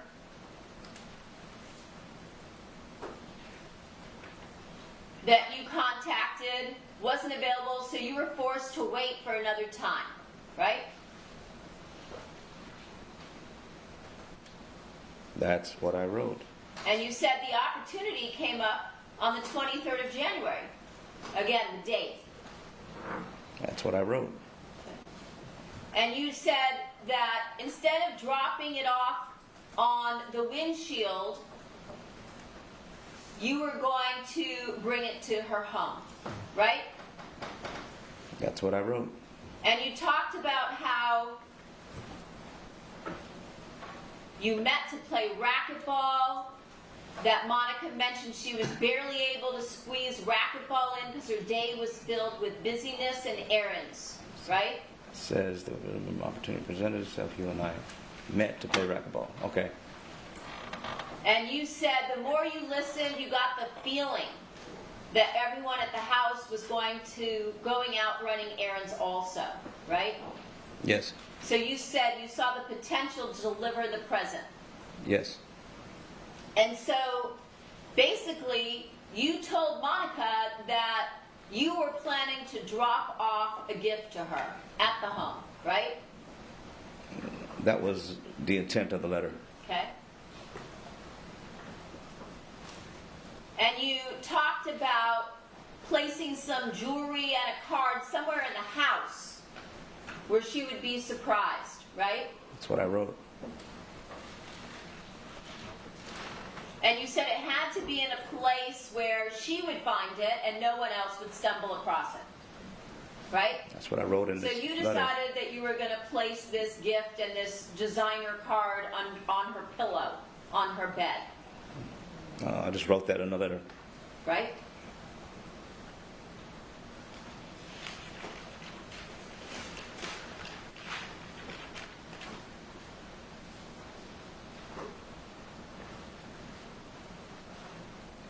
And your plan was to drop it off and then text her to check under her pillow. Right? That's what I wrote. And then you go on to talk about how you had it in your racquetball bag and you were worried she would see it in your bag. Remember? Do I remember? No, I just remember. I'm just looking at. I agree. That's what I wrote. Okay. And then you talked in length about how you had to rinse your hand off from this racquetball injury. and that she was trying to help you, that you made a mess with towels and water, right? That's what I wrote. When you were asked about it here, when I asked you about it yesterday, you talked about putting your hand in your mouth and then putting a Band-Aid over it, right? Eventually, yes. Okay. We just didn't go into detail, but I that's see. what you. I only answer what you ask. I see. And then you said that Monica took a plastic bag from you with the towels home with her, right? That's what I put out. That's what I put on the letter. And your mind was already on getting the gift to her. So everything else was forgotten, right? So you weren't focused on your injury. This is just what I wrote for this letter. Yes. Yes, I And you wrote this. spent a lot of time, as we talked about yesterday, planning out what you were going to say, right? I just wrote it. I just Wrote it over the course of a day, right? I think so. And it's fairly lengthy, right?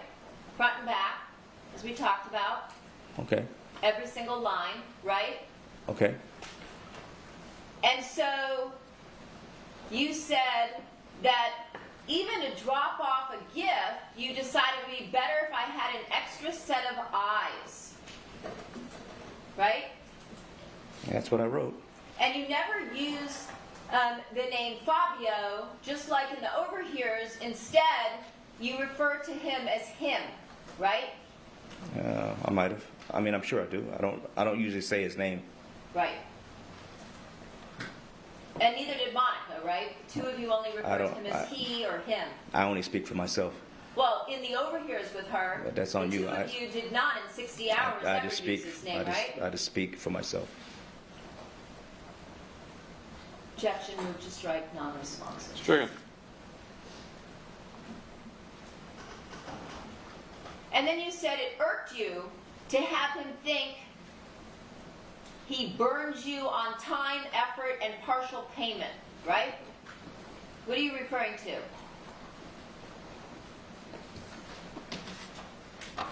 Oh, this is referring to the fictitious person. I see.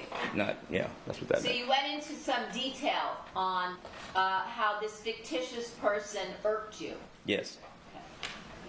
And then you said, shortly before the drop, your deliverer and you were going over the impromptu plan, which obviously isn't so impromptu, right? I wrote that. Okay. I wrote that. Your extra stuff, I don't know what you're talking about. And you said that it was going to be a very loose plan, right? That's what I wrote. Okay. And you said that you knew you were going to go towards the Ralphs in her area to figure out the easiest approach to drop it off, right? That's what I wrote. And that she texted you or called you and asked you what you were doing and where you were, That's what I wrote. right? That's what I wrote. And that she said that she was nearby and hoped to see you in a few minutes. That's what I wrote. Where you said that it was your usual see each other if we can, while we could, if time permitted, right? That's what I wrote on this paper.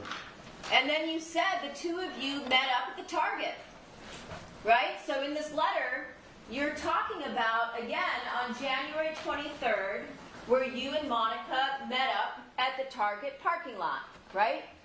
I just wrote this on the paper. Yes, but you're referring to an actual event, right? I guess we were in the same parking lot together.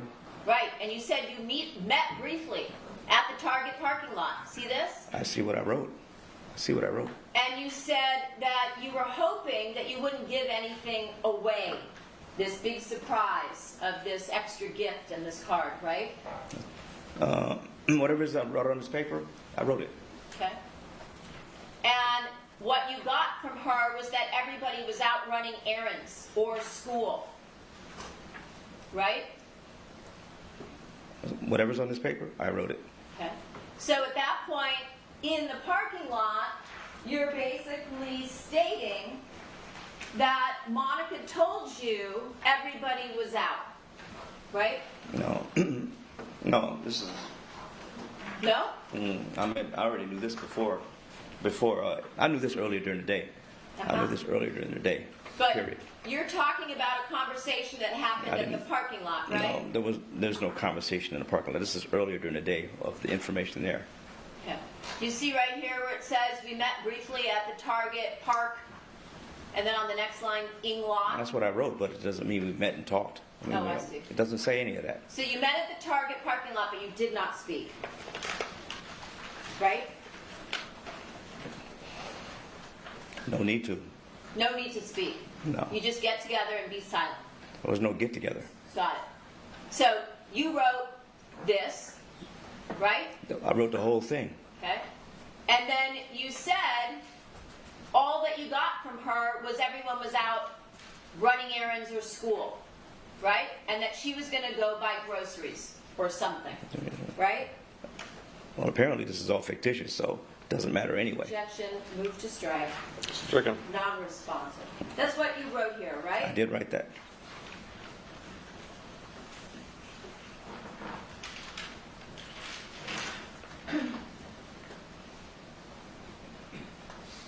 And then on the next page, you said your chat was very short. So it sounds like there was a conversation, right?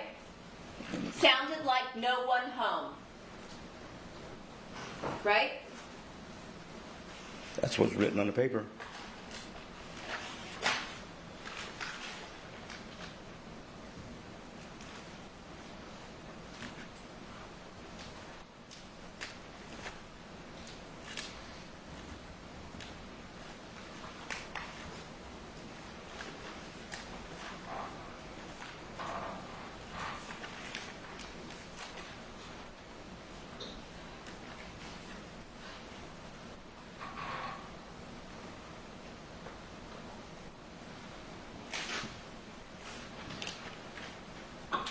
Or that nobody would be home for an hour or two, right? That's what I wrote. And then you said you went to the house, right? That's what I wrote on the paper. I wrote the entire thing. Okay. And you said there were no cars in the driveway. As expected, no one seemed there, right? That's what I wrote. And then you said there was a guy with you to drop off the package, right? The gift and the card. You needed a guy to come with you to drop this off, right? That's what was written. And the guy with you was more nervous than you were, right? That was what's written on that paper. And then you wrote, it made everything seem slow. You testified in this case that everything seemed to go really fast, right? When you were at the house committing the crime. I testified to that. And then you said,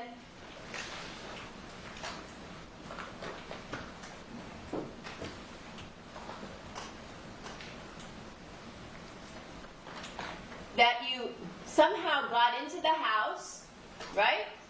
And you said you approached her bed and put the envelope with the jewelry carefully under her pillow, right? That's what I wrote. And then you said, my other set of eyes apparently heard something.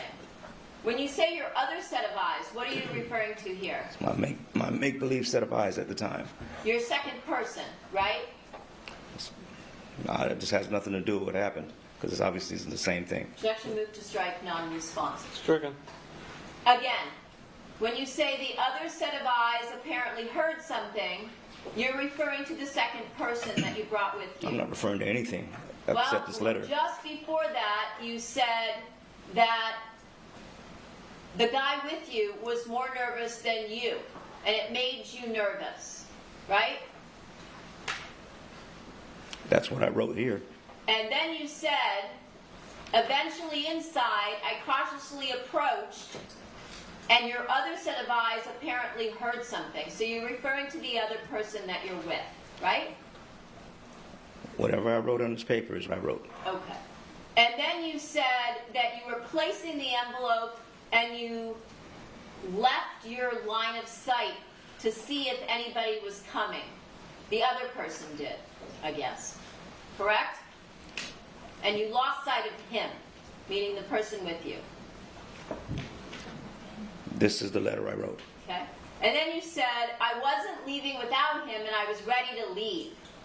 I carefully went to the back to find him. I heard a TV outside. No one in the back. TV was on. It went bad from there. Right? That's what I wrote. Then you said, all I remember is going down numb. I knew I'd been hit hard by something. Right? That's what you wrote. I did write that. So in this story, without actually saying what happened, you are basically telling Monica that Fabio was to blame for his own murder, right? Yes. And you said you remember being down and the odd sensation of first not hearing. So you actually go into detail here, right? Right? I wrote this letter. And you said I sort of blanked out, kind of like you told the jury that you did in the murder, right? This is what I wrote. Okay. With fear, panic, and your last thought was, I'm going to be killed, right? That's what I wrote.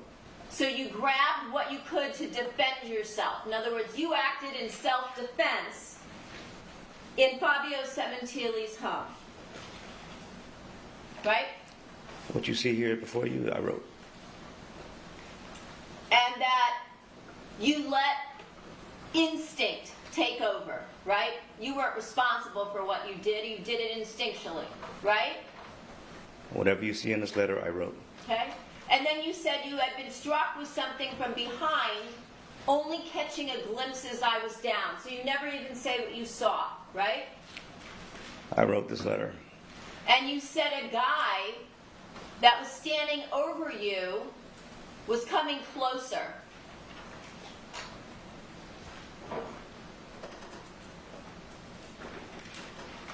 Right? I wrote this letter. And you said one asked to protect one's family and home. Right?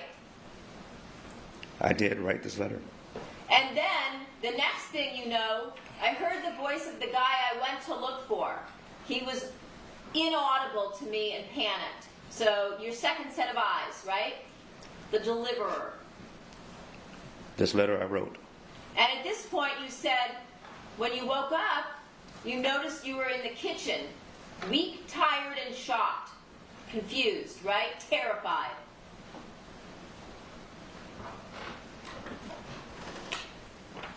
That's what you wrote. That's what I wrote. And you said you wanted to run, but you didn't know what to do, right? I did write this letter. And you said you didn't hear anybody behind you because of the TV, and it was a disaster, right? I did write this letter. And then you go on. Again, top of page 8, in detail, talking about your adrenaline, right? Realizing what had just happened. Right? I did write this letter. And that anyone could walk in. And the person who's with you is panicked and terrified and about to run. Right? I did write this letter. And then you wrote, I was a mental wreck. Correct? I did write this letter. Okay. And then, again, you went into this detailed explanation about what a disaster this was. Right? I did write this letter.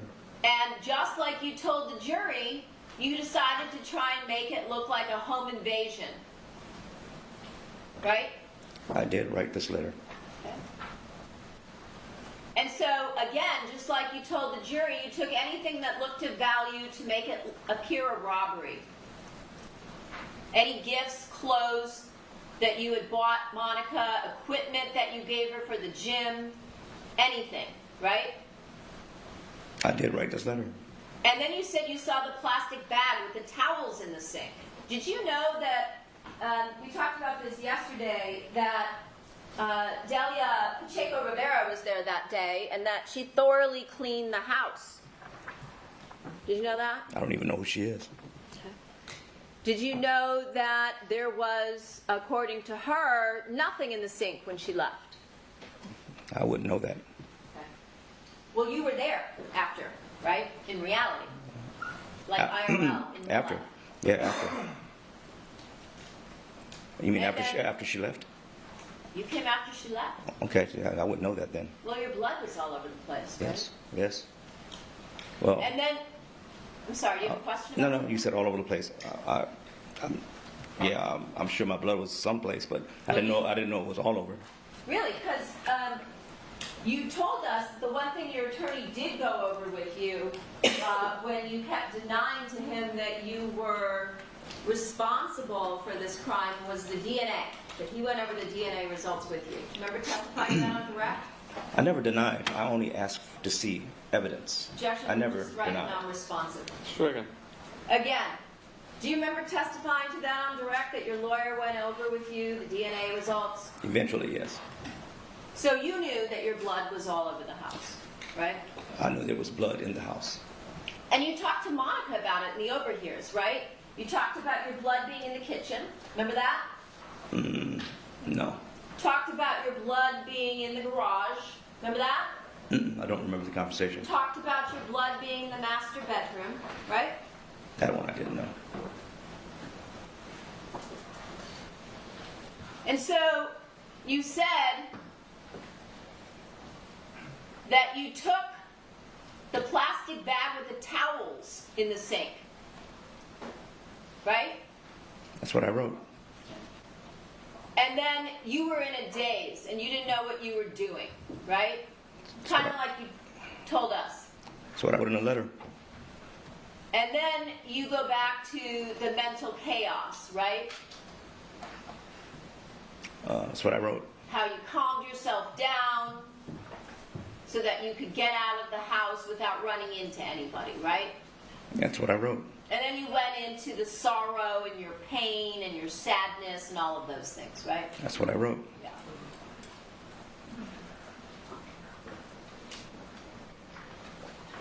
And you said you could barely keep it together, right? I did write this letter.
And then you went on to talk about you, yourself, right?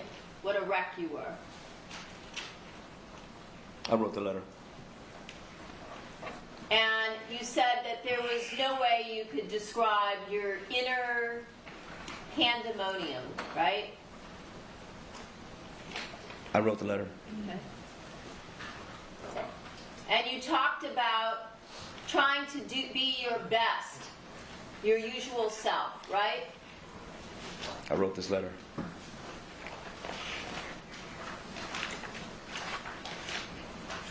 And on the next page, you talked about going to the gym, right? And getting people, just as you talked about here, to go with you over to Monica's house, right? I wrote this letter, yeah.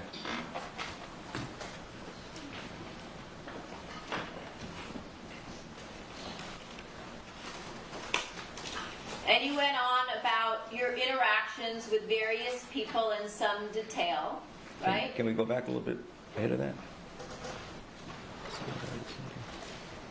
A little further ahead of that? I'm trying to remember all this. Okay, thank you. Thank you. And you said you went into the house with people from the league, right? I wrote that. And you said you almost totally broke down, right? I wrote this, yes, I wrote it. Yeah. And you go on and on about you, yourself, right? Correct? I wrote, yeah, I wrote that.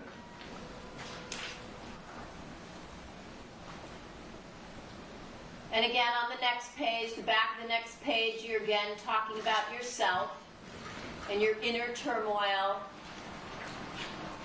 right? I wrote that. And that eventually you got to feeling better, right? I wrote that.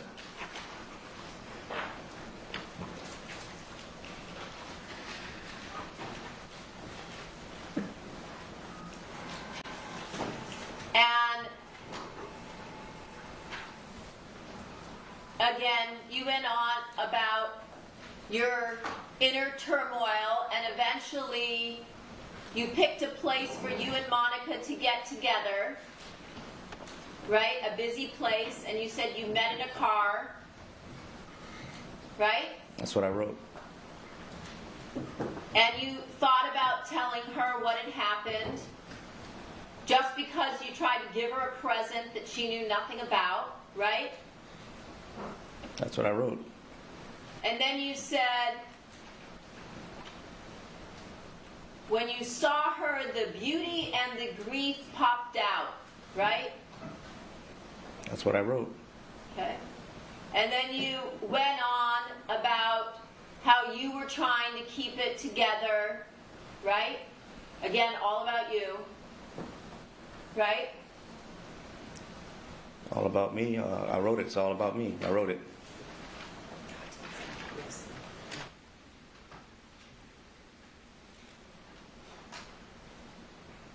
And you talked about cheering her up, right? Right? Right. I wrote the letter. And that you went from liking Monica very much to falling in love, right? That's what I wrote. Okay. And that you were happy, right? I said, I came to be happy. There you go. Came to be happy. That's Monica. You did. So that's what I wrote. Okay. And you talked about how the two of you went out, did things, and started enjoying your life, right? That's what I wrote. I did write this.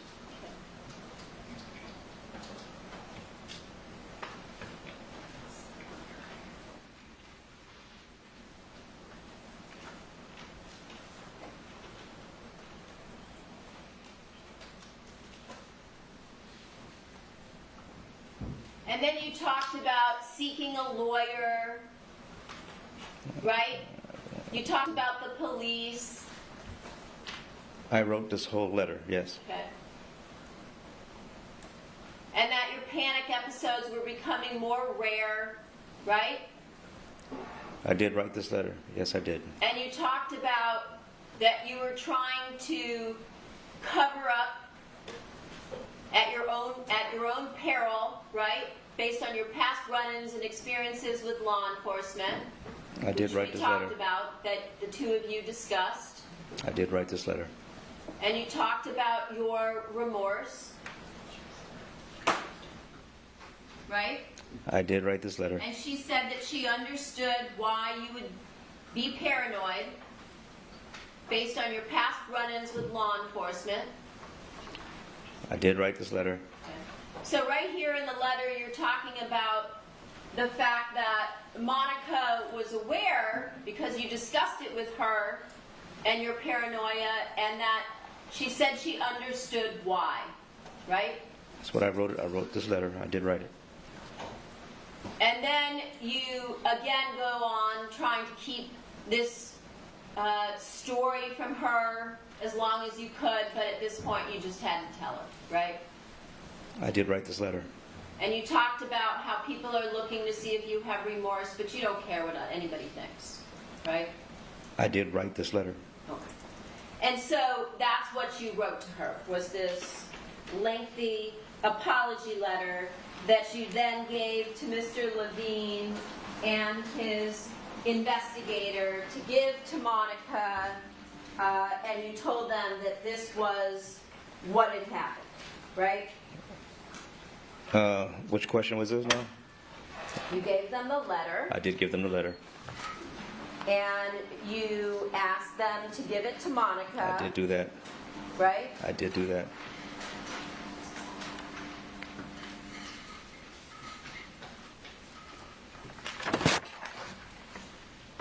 So you went into, as we saw, quite a bit of detail, right, in this letter, this apology letter. I just wrote the letter. So you're saying you did not? I did write the letter. And as we've just looked at, it's numerous pages long, right? It is. And you talked about the fact that you agreed that the letter was ridiculous, and I think you said it was trash. That was the word you used on direct, right? Yes. So in other words, this very long, detailed letter that you gave to the defense to give to Monica was full of lies. Legally, it was trash. Legally. Yeah, It's a I mean, legal term. Yeah, I mean, it was not sworn to. It's just trash. Everything's Got it. trash without being Just sworn trash. to. Okay. So what you asked them to give to Monica, expressing your apology, was basically pages and pages and pages of lies. From a legal standpoint, yes. I'm sorry? From the legal standpoint, yes. Did you go to law school at some point? Never went to law school. Oh. So you just, when you say from a legal standpoint, what is that based on? Classes. I went to a couple of Classes. classes. Yeah. Went to a couple of classes. Where'd you take your classes? In Central Texas College. And so, did Monica's lawyer, Mr. Levine, tell you that your story sounded ridiculous? No, He didn't say that. he didn't say anything about it. Okay. He just said he's going to have to turn it over to you, which kind of surprised me. And so, that was, as we said, your first interview.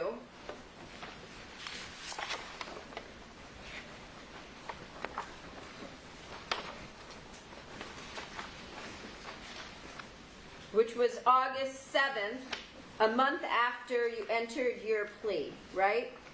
I'm not sure of the dates. And where did that particular interview take place? In jail, Which jail? Los Angeles County. Men's Central? No, Where? it's called NCCF, I think. Out in the Newhall area. Yes? North? County Correctional Facility? It's NCCS. Yeah, that's all I know. Was your attorney present during this interview? Mr. Simran? The first one? No, Mr. Simran, No, your the- lawyer. Was he there for the first or second one or what? Your Honor, that seems facts, not an evidence of that. Overruled. Was Mr. Simran present with you during this interview that you had with Mr. Levine and Mr. Dawson? No, I don't think so. And was it recorded? As far as I know, no. Never saw a transcript or anything like that? No. Your Honor, we were prohibited from recording. Very good. So, did, at any point in time, Mr. Levine talk to you about how they could come to the court and get an order so that they could record your interview, so there would be some documentation, some proof of a recording that they could later play for the jury? You ever mention that to you? No? No.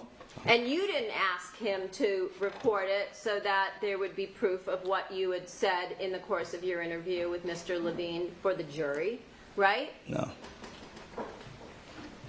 And so, after that date, did you then have yet another interview with Mr. Levine and Mr. Dawson? I had a few of them, so I don't remember exactly how many and what dates. I don't have all that info in front of me. Okay. Do you remember having an interview with Mr. Levine again and Mr. Dawson in custody on February 12th of 2024? I don't remember the dates. Okay. If I were to tell you that you had an interview on February 12th of 2024, does that refresh your recollection? I don't remember the dates, but I remember having interviews. Okay.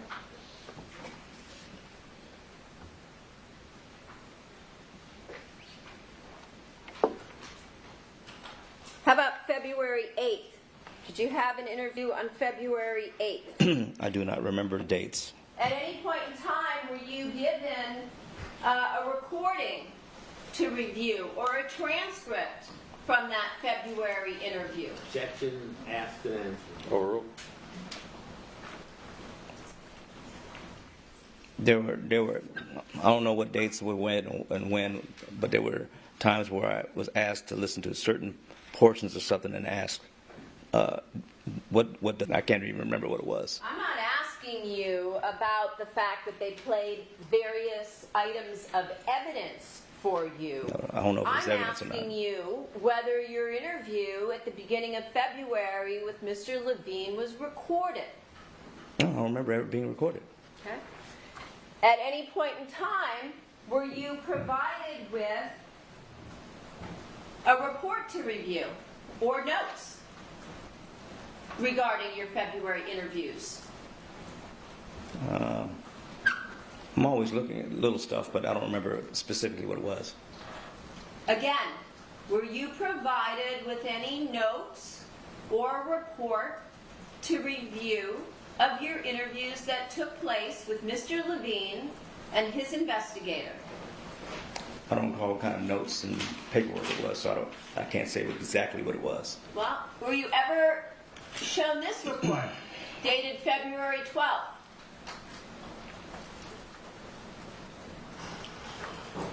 I've never seen this before. Never seen it before. No. So you were never provided with this report that indicates that you were interviewed by Mr. Your Honor, Levine. could we approach, please? All right.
Again, you've never been shown this report before, correct? This document? No, I've never seen this document. You see here that it indicates, as you mentioned, that you were interviewed at NCCF. Your Honor, could I ask who wrote on that report? Your Honor, I would object to counsel's Counsel. interruptions and statements in front of the jury. You may not. Again. Just as you said, you were interviewed at NCCF on 4 different days. Do you see that? That's what it says. We talked about August 7th being the date where you handed over the apology letter, right? I see what it says here. You were interviewed September 12th, right, of 2023. I agree. That's on this paper. December 6th of 2023. That's what it says. And February 8th of 2024, right? That's what it says on this paper. And here it indicates that on August 7th, that Mr. Levine and his investigator, Mr. Dawson, introduced themselves to you, and that they had obtained permission from Mr. Simran to interview you, right? And you agreed to talk to them. I did agree to talk to them. And at that interview, you gave them the letter that I just went through with you, right? I guess so, yeah. And that you claimed you were going to mail it to Monica, right? Yes, I do remember that. And you said the reason for writing the letter, the multi-page letter, was so that Monica would understand why the murder happened and what happened, right? Yes. And you wrote the letter as an apology so that she would know there was no ill intent on your part, right? That's what it says on the paper, yeah. Well, that's what you told them, right? You're not saying they took down something that you didn't say. Well, they shortened your words, they right? shortened it. They shortened it. They shortened it. Yeah, but that's Oh. the gist. That's the gist of it. Okay. What did they shorten? What did they leave out? Since it wasn't recorded, I wouldn't know. So No. tell me what was left out. I just let. Sustained. What was left out? Motion to strike.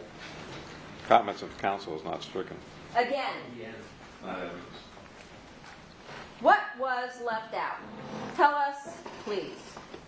Well, again, verbatim, I don't have the exact verbiage locked in, so I don't know. But the idea was to let her know that it was basically, I did this because I love her. You did it because you love her. That was a roundabout way of doing it, yeah. That was the intent of the letter. But they just shortened the version for this report, I see. Did the murder because you love her. That's what I just said. Okay. What else? When you said it was shortened, what else did you say? That's it. That's it. Yeah, I'm gonna keep it simple because I don't remember the exact verbiage, and that's it. I don't remember the exact verbiage. I don't. And when you told Mr. Levine and his investigator that it was an apology because there was no ill intent on your part, you murdered Fabio Sementilli. So when you say no ill intent, what is it that you said? Or were those not your words? They just shortened it to a report. I see. That's what I can see right here. Again, Again, what? move to strike, non-responsive. Stricken. You said to Mr. Levine and his investigator that the multi-page letter was meant as an apology, right? That's what I said. And that there was no ill intent on your part, correct? That's what it says here. Well, my question again is that what you told them? I don't remember if I said it exactly like that.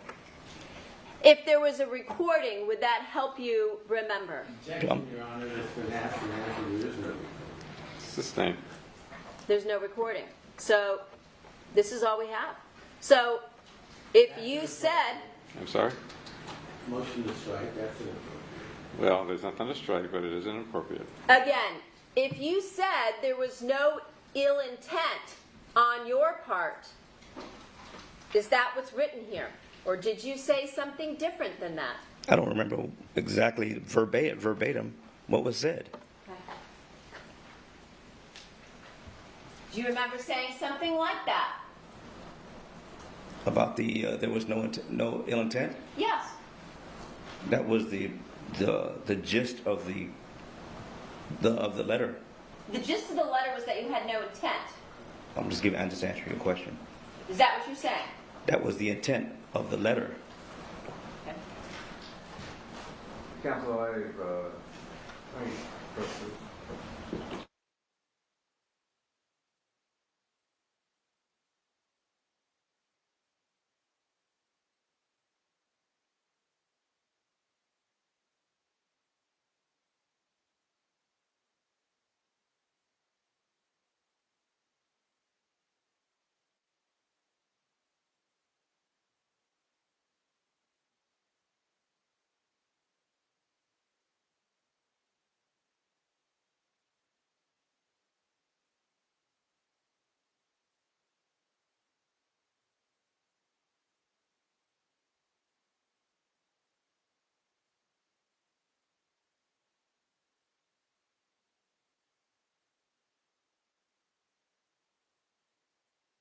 Wants to stop doing?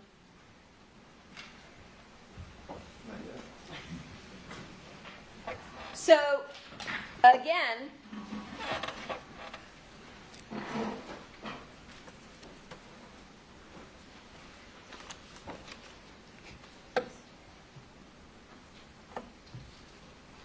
did you tell Mr. Levine and his investigator that Monica was always going to deny your affair?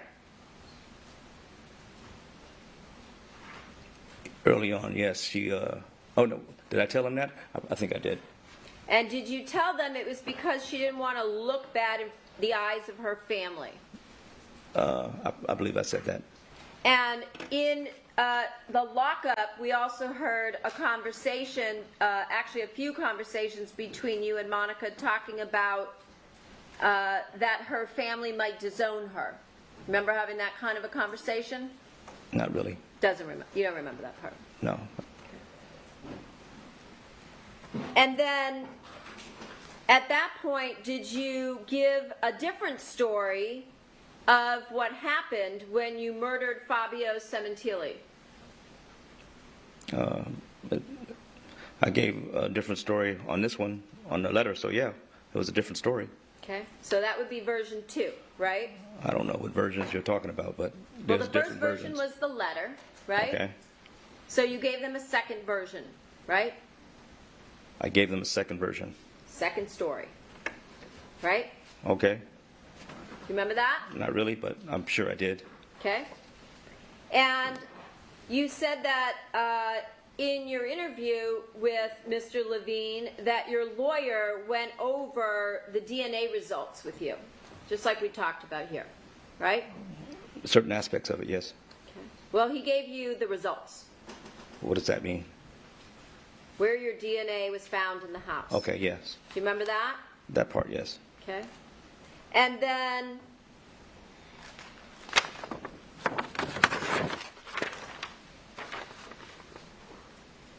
did you express to Mr. Levine that your attorney didn't show you the bulk of the evidence? Yes. Did your attorney, An objection, the first reference to the attorney is unclear. again, Okay, so it's vagueness. Pardon? It's vagueness. Yes. It's this thing. did you tell, Again, comments of counsel are not evidence. That is not to be stricken. Well, Did- There is no answer. okay. did you tell Mr. Levine that you had not seen the bulk of the evidence? Yes. Did your attorney, Mr. Simran, speak to you every time you came to court? Speak to me? Yes, Like hello? Yes. about the case. Sometimes yes, sometimes no. Did you call him at his office on numerous occasions Well, I've tried to call him many times. to discuss the evidence? I've tried to call him many times. And did the two of you speak numerous times on the phone about the case? Not numerous, not compared to the times I've answered. Okay, so approximately how many times would you say you and your lawyer talked about the case? Mr. Simmons? How many times? In 6 years. Not counting court appearances. No, let's include those. Really didn't talk much during court appearances. How many times did you and your lawyer discuss the case? I don't want to give an exact number because you'll hold me to it, but it wasn't a lot. It wasn't Give me a an lot. estimate. Estimates seems to make me a liar too, so it wasn't a lot though. It's probably, all right, I'm gonna try to answer this question. 6 times. Maybe, it feels like 20 times. 20 times. Could it be more than that? It might be, but it feels like about 20. Feels like. Minus the court appearances. With the court appearances, you can add those to it too, but there was no real information exchanged. No real information. Not really. Well, based on the no real information, you decided that you might as well enter a plea in this case because you believe that you would be convicted, correct? Yes. And when you took your plea in this case, when you entered your plea, you were asked whether or not you had reviewed the evidence in this case and gone over all of the evidence as well as your rights and privileges before you entered your plea, right? That was asked of me. And you said yes, right? I did.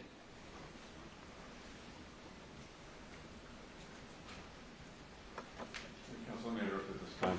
Let's take our lunch and recess until 1:30. The evidence applies. Now discuss this case among yourselves or with anyone else, or form or express any opinion until the cause is finally submitted to you. See you at 1:30.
when we broke for lunch, we were talking about a series of interviews that you had with the defense on August 7th of 2023, September 12th of 2023, December 6th of 2023, and February 8th of 2024. Do you recall that?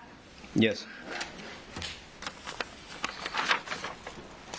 During these interviews, did you tell Mr. Levine and his investigator that prior to the murder, you were at the house, the Sementilli home, several times, especially when Fabio was away on business? Yes. On February 8th, it appears that you were shown crime scene photos. Do you recall that? I don't remember the date, but I remember seeing the photos. So you were shown crime scene photos, correct? A few of them. Of only a few? Yeah, a couple of them. A couple now. Which is it, a couple or a few? Maybe two, I'm guessing. Two. It wasn't that many. So you weren't shown the full set? I don't even know what a full set is. Okay. But in your, in what you remember today, in your memory, it was a few or a couple, maybe two or three. Is that what you've testified to here Maybe today? maybe two.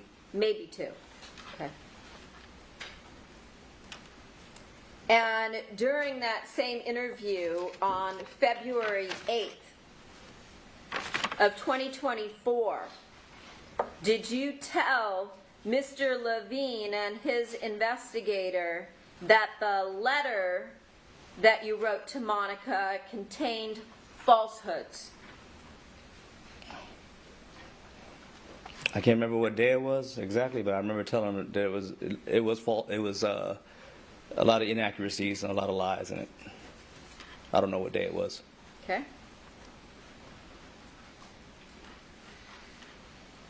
Did you also tell them that on the day of the murder that you knew Fabio was going to be there alone?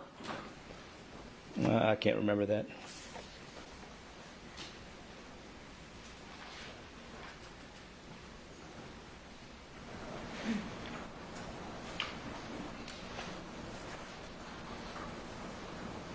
During the February 8th interview, do you see here what it says, I knew he was going to be there at the home alone during the February 8th interview? Okay, I must have said it then. Okay. I just don't remember it. And then do you also remember telling Mr. Levine and his investigator, I wanted him out of the way long term so we could be together? I do remember saying that. Okay. Not on that date, I don't know, but I remember saying it to him. Do you have any reason to suspect that that it wasn't that day? I just don't remember what day it was. Okay? And again, there's no recording, so there's no transcript, but I'm showing you I'm sorry, I'll wait. I'm showing you the report from that day to see if that alone refreshes your recollection as to when you made that statement to the defense. I don't remember that date. Your Honor, the first part of that, asked and answered several times, has become argumentative. It's argumentative, sustained. Just on the first part. I'm not striking the answer. Did you also tell Mr. Levine and his investigator during that February 8th interview that this was not a plan made well in advance? If that's what it was said in there, yes. Okay? And so that would also be a lie, correct? That plan, not in advance, but plans in general, yes.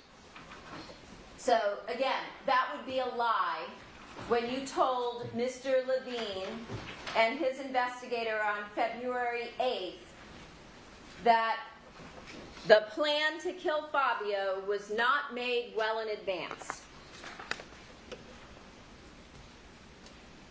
That plan wasn't made well in advance. So it's true, is what you're saying now. I'm answering your question. That plan wasn't made in advance. There Yet were we plans. talked about the fact that you made a plan such that you purchased a knife, right? Yes. Took it with you to Vegas, Yes. right? Made arrangements for Chris Austin to come with you, Yes. drove to Vegas, Yes. and discussed the plan. It was just to see if he would go along with it, the Vegas plan. But again, that was the same plan, right? You were gonna kill Fabio Sementilli using a knife, right? It's the same plan. It was the same plan, but it was nothing concrete. Okay. So when you told them that it was not a plan made well in advance, that would be false, because as we discussed and you told the jury, you did this way back in July of 2016, correct? I did what? Make a plan? Yes. It wasn't the same plan. It was something different. It was, But- again, a plan to kill Fabio Sementilli that you hatched way back in the summer of 2016, correct? It wasn't the same plan. Okay. So you're saying that your statement to Mr. Levine and his investigator, this was not a plan made well in advance, is true. Is that your statement today to this jury? Yes. Okay.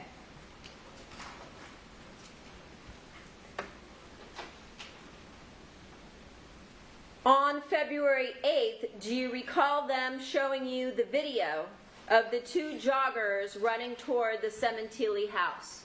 I don't remember the date, but I remember them showing me the video of the joggers. And did you also tell Mr. Levine and his investigator that you were on the video? Yes. Okay.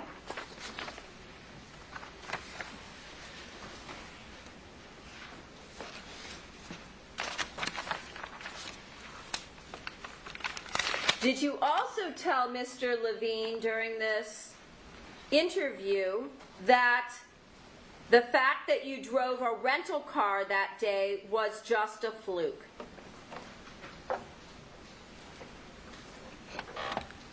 I don't remember every portion of the conversation. If he put it on there, I said it. Okay.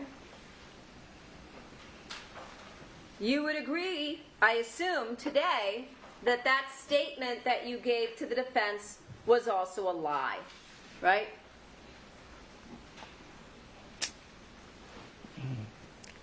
Sure. And then you also said on that February 8th interview that you lied about some of the details relating to the murder in the letter. Say that again one more time. You lied only about some of the details relating to the murder in the letter. When I was talking to Levine and Company. Levine and Company, right? Yes. So that means some of the things in the letter were true. Some of them. Okay.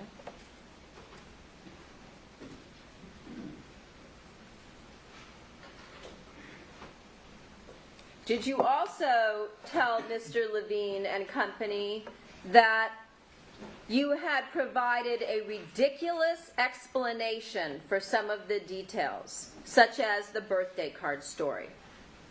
If it's in there, I probably said it. And did you also tell them that the birthday card story was bullshit? If it's in there, I probably said it. Does that sound like something you would have said? If it's in there, I probably said it. Okay. Well, you have no reason to believe that they would fabricate what you told them, right? No, they wouldn't. Okay. And then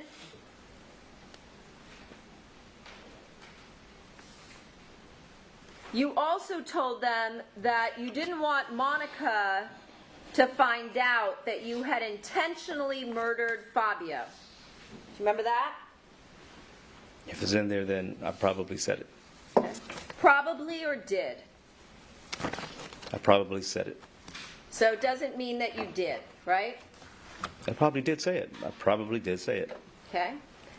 And then on December 6th, during yet another interview, did you tell Levine and Company that once it was clear that Fabio was dead, you went through the house removing anything that might tie you to the scene?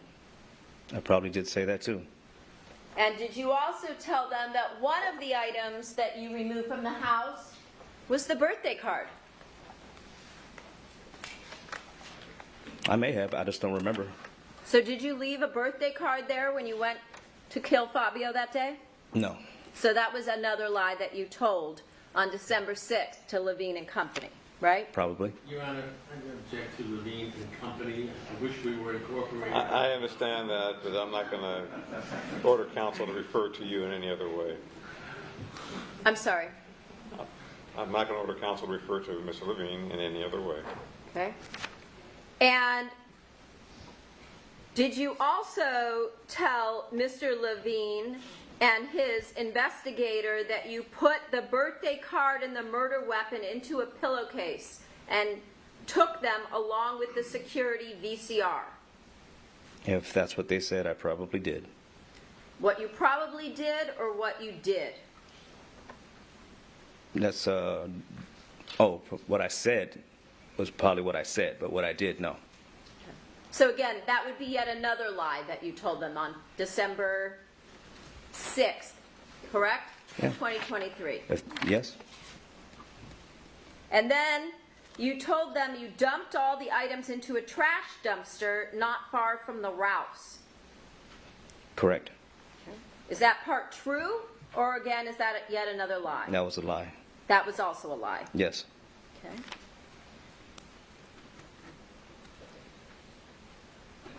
It appears that at no point during this interview did you ever mention gold coins or documents. True?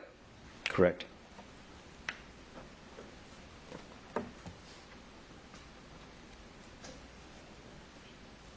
Did you also tell Mr. Levine and his investigator that if you saw the discovery, especially your texts and emails, it would help you reconstruct a timeline?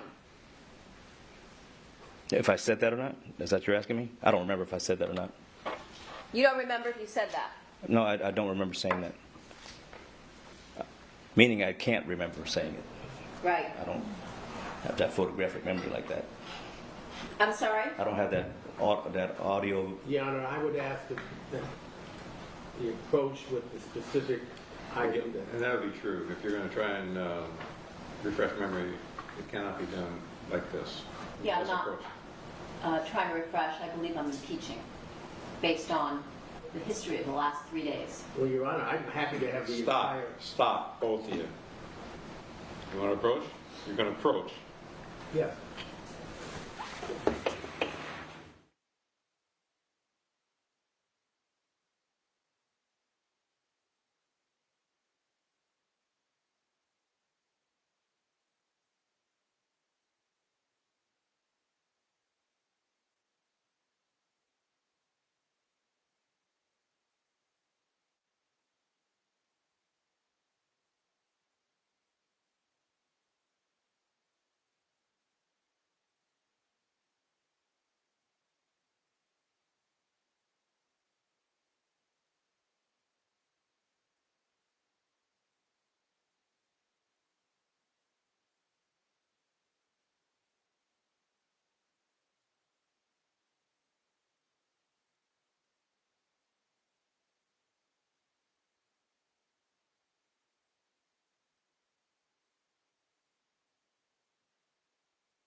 looking at item number 24. You see that on your screen there? Yes. Baker said if he saw the discovery, especially his texts and emails, it would help him reconstruct a timeline of the day of the murder. Remember that? I'm trying to remember what context it was used in. Was it for before or after? I didn't know how, because we had that discussion. Move to strike, non-responsive. I see it on the paper. Do you remember saying this to Mr. Levine and his investigator? I don't remember saying it, but I'm sure I did. Okay. I'd have to hold number of the interviews. It's over. Again, did you then also say that you never told your attorney what happened because you were waiting to see the discovery? Remember that? Yes. And that's because, again, as you've done here today numerous times, and the last several days since you've been testifying, you are attempting to construct a story around the evidence, correct? Objection, that's argument. Sustained. You also told Mr. Levine that you thought you might not be convicted, right? Early on, that's what I thought, yes. Okay. During this interview, the same interview that you're asking to see the discovery. Yes, early on, yes. Early on in what? Early on, before I you got me all over the place here. Before I pled out. Before what? Before I pled. At the time that you pled, you realized that you would be convicted, and that was why you pled, correct? That was a major part of it.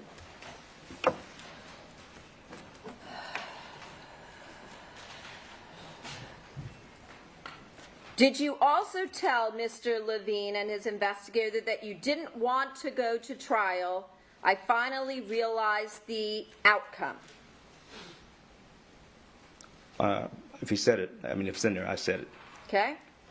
And did you also tell them during the February 8th of 2024 interview that you went to the Sementilli house that day to kill Fabio? Yes. Okay?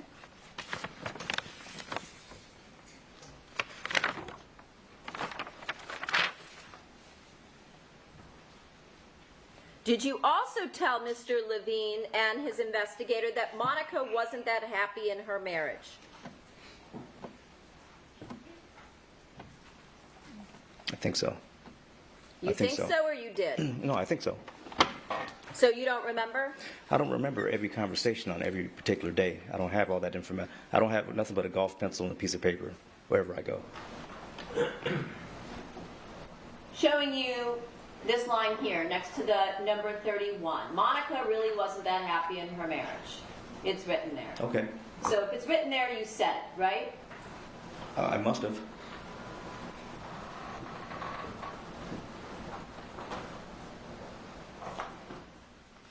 During the September 12th of 2023 and December 6th of 2023, did you tell Mr. Levine and his investigator that the second person who went with you to the Sementilli house was Jaybird or Jalen? Yes. Did you also tell them during those two interviews that Jaybird or Jalen was someone you met playing basketball in the park? Yes. Did you tell them that the park was not far from Roscoe and DeSoto at a nearby taco truck?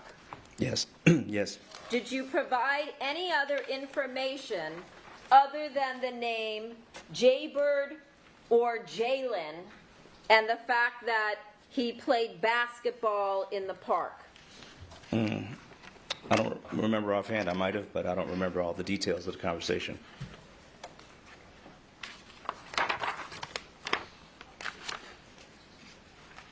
Again, during any of these 4 interviews, what were your statements recorded in any manner? Objection asked and answered. Sustained. Your Honor, can we approach? No. Did you see anybody taking any notes? Yes. Who was that? The private investigator. Did you review his notes? No. Were they read to you to see if they were accurate? No. Okay. Was your attorney present at any of the 4 interviews? No. Did you speak to your attorney at all about the interviews that you gave to the defense? No. Did you call him to talk to him about the interview? No. Okay.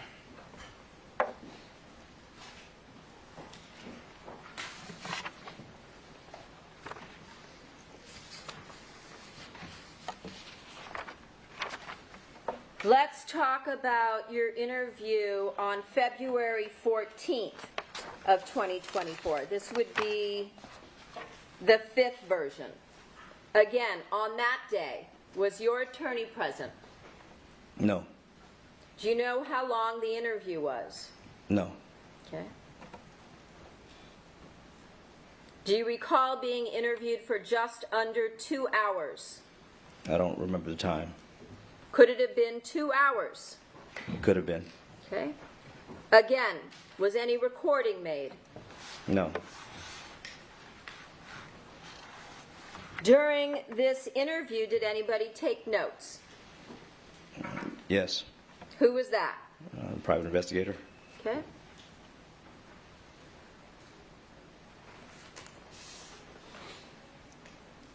Do you remember telling them during this interview that you learned what Monica and her family were doing on the day of the murder during a routine conversation with Monica?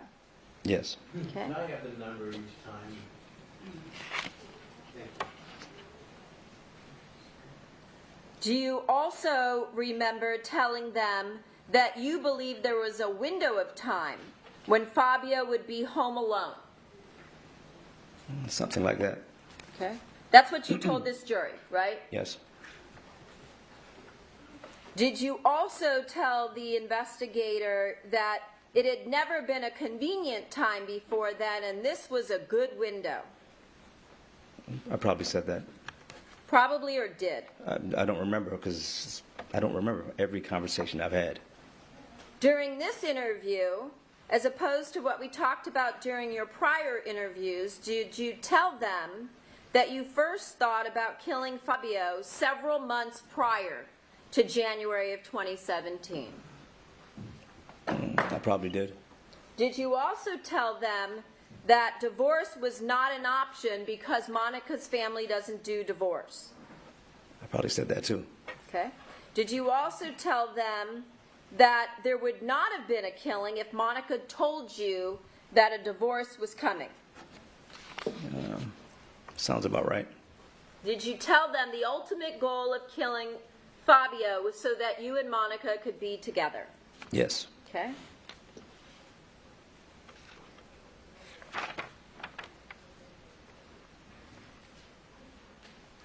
During this interview, did you also tell them that that morning you and Monica played racquetball? She hit you with her racket and it was bleeding bad. Yes. And that you stopped the bleeding using a towel, not a Band-Aid, a towel. At first, yes. Use direct pressure.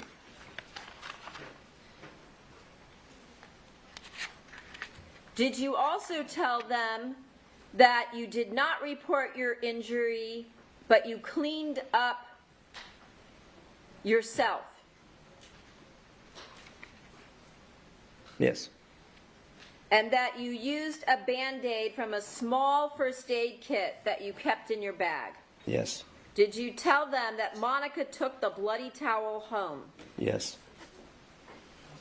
During this conversation or this interview on Valentine's Day of 2024, did you tell Mr. Levine that after leaving the gym, you made contact with Jaybird or Jalen and told him you knew how you guys could make some money. I don't remember the date of the interview, but I remember saying something like that, yes. And that you told this Jalen or Jaybird that you would burglarize a house in a ritzy area of Woodland Hills. I probably said that. And did you also tell them that you told Jaybird or Jalen that you made no mention to this individual Jaybird or Jalen of your plan to kill Fabio? My mind was wandering. Sorry, one more time. Did you tell Mr. Levine that you didn't tell Jaybird or Jalen that you actually planned to kill Fabio? If it's in there, I probably said it, but I don't remember it. Your Honor, you tried to do that. Very well.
I'm sorry, can I have the last question read back, please? No, you can please ask them.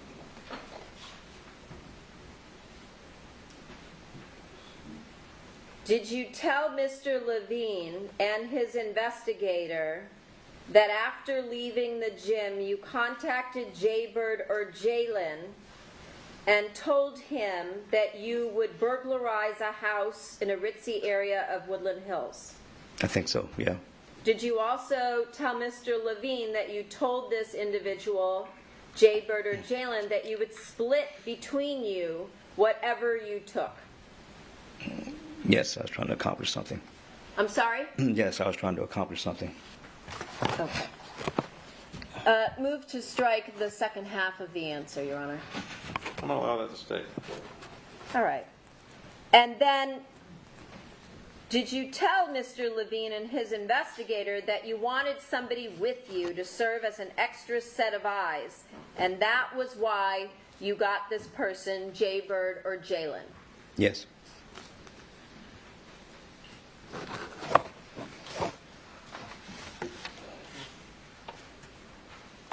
Did you tell Mr. Levine and his investigator that you contacted Jaybird and you found out that he wouldn't be available until later that afternoon, and so you made a plan to pick him up at Quimby Park, Q-U-I-M-B-Y?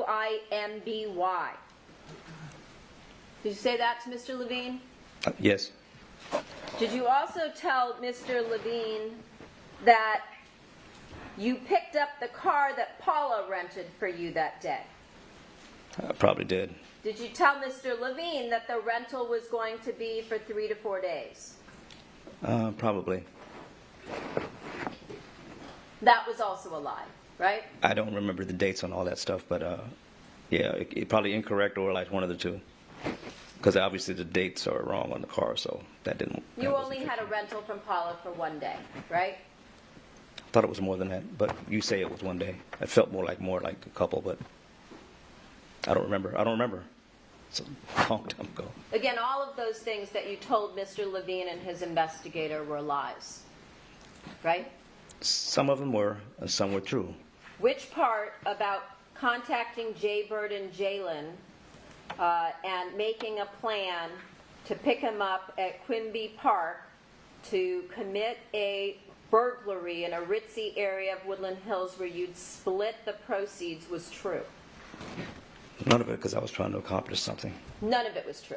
On the JB part, anything with JB in it was made up. JB.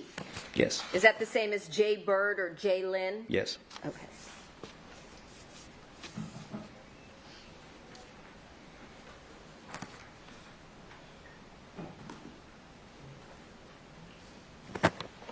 During this same interview on Valentine's Day of 2024, did you tell Mr. Levine and his investigator that Monica had told you a long time ago the family had upgraded their security system at the house?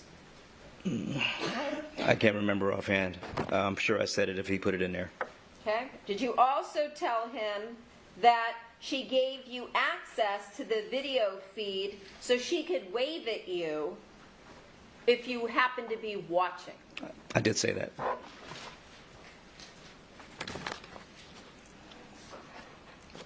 Did you tell Mr. Levine and his investigator during this same interview that you checked the front door, but it was locked? Like ever check it or on the day of the murder? Obviously, we're talking about the day of the murder. I can't remember if I did or not. Your Honor, for the speed things up, I will stipulate that every question starts with Mr. Levine and his investigator. Thank you. The people are free to ask a difficult question. Again, did you tell them that you checked the front door that day, but it was locked? Yes, probably did. And did you then tell them that you went around the side of the house? Yes. Did you tell them that you entered the house in the rear through an unlocked sliding glass door into Monica's bedroom? I probably did, if I remember right. Did you also tell them that your lookout waited outside to keep an eye out? I probably did. Did you tell them that you moved through the house looking for Fabio? I probably did. Did you tell them that you heard the TV from outside and that you realized Fabio was sitting outside by the pool? I probably did. Did you also tell them that you snuck toward a kitchen door that opened onto the patio where Fabio was sitting? I probably did. Did you also tell them you were carrying a hunting knife you brought with you? I probably did. Did you tell them that you rushed through the door at Fabio after you opened it? I probably did. At any point in time during this interview, did you mention that you went into the garage and turned off the power so that you could get Fabio to come inside? I don't recall. If I were to tell you that there's zero mention of that in any of the interviews, does that refresh your recollection? Not really. I just don't remember Okay. all these conversations because I'm not writing them down. Okay. They were, though, you said, right? Yeah, they were, obviously. But I'm not. So if I were to tell you that there's no mention of that in the report or the notes, turning off the power to get Fabio to come inside, Would that be then a new version of the story that you told to this jury on the stand? It's an additional part nobody ever asked before. Got it. Did you tell them that Fabio tried to resist and you didn't have any wounds afterwards? I don't remember the conversation. I don't remember the entire conversation. Did you tell them that if it's in their report? If it's in there, I must have said it.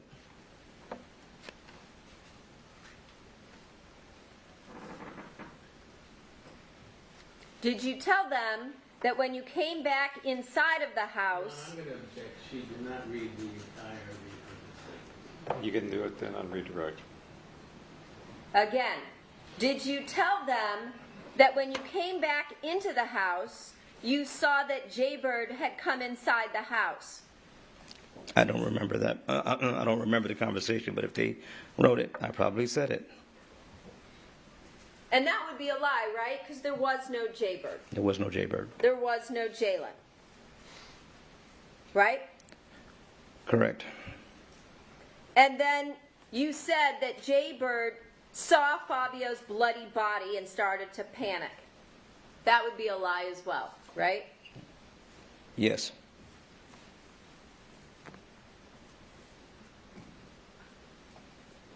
Did you also tell them that you saw a bloody towel in a plastic bag in the kitchen sink?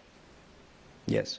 Did you tell them that it was one of the towels you used to stop the bleeding that morning? Yes. Did you tell them that you grabbed the bloody towel from the sink and looked for bleach to clean up and found vinegar instead? Something like that. It was bleach or vinegar. There was something to clean it with. Okay. Did you tell them that you had the towel in your hand as you ran around the house looking for anything that looked valuable? I think I told him I picked it up and put it in my pocket. Okay. If I were to tell you that it specifically says you held the towel in your hand as you ran through the house, would that have been true? No. Would that have been what you told them? I don't know. Maybe it was misunderstood or something. Maybe it was misunderstood. Maybe. Either way, it's a lie. Me having the towel and put it in my pocket? No, that's the truth. What it says is you held the towel in your hand as you ran through the house. Would that be a lie? Well, I needed both hands, so I couldn't keep it in my hand like that. So again, would that be a lie? Me having it in my hand, it would not be the truth. It wouldn't be accurate. So it would be a lie. It wouldn't be accurate. And you said the plan was for the two of you to run back to where you parked the rental car, right? Yes. But rather than run the several blocks, you grabbed the Porsche keys from the kitchen counter, right? It's not several blocks. It's a long way. But yes, So if you said several blocks, would that have been another lie? it's further than several blocks. So again, that would be another lie that you said. Inaccurate. That wouldn't be a lie. It's just trying to rehash everything, trying to think of everything. Again, we talked about the difference between telling the truth and telling a lie last week. Do you remember that? Yeah, that's argument. Sustained. Did you tell them the truth or did you lie to them? I told him the truth on that part. You told them the truth, that you ran back several blocks to the car. That's the No, truth. that wasn't the truth. No. That part wasn't the truth. And then you told them that you saw the monitor on the kitchen counter, correct? I can't remember. Okay. Did you tell them the video box was clearly visible on the cabinet inside the garage? Once you track the wires, yes. Which wires were those? Wires coming from, I guess, from the ceiling. You can't miss them. Okay. So is there, at some point in the interview or in any of the interviews that you had with the defense, did you tell them about tracking wires? We never talked about it. Never. I don't think so. So again, that would be a new version that you brought up here on the stand, correct? I'm going to allow that. A new version? Yes. Nobody asked, so I gave the information. Objection, moved to strike as non-responsive. Stricken. Again, would that be a new version that you told on the stand regarding the wires? Define version for me, so I don't. Please. Objection, move to strike is non-responsive. Stricken. I don't know what it means, so I can't answer that. A new version, I think, is fairly self-explanatory. It's different from what you've said before. Okay. Then it is a new version. And you're saying that there were wires coming out of the ceiling. They came from, yes.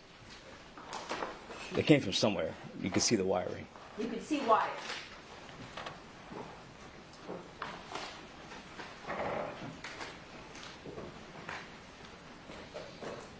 We'll find you a picture.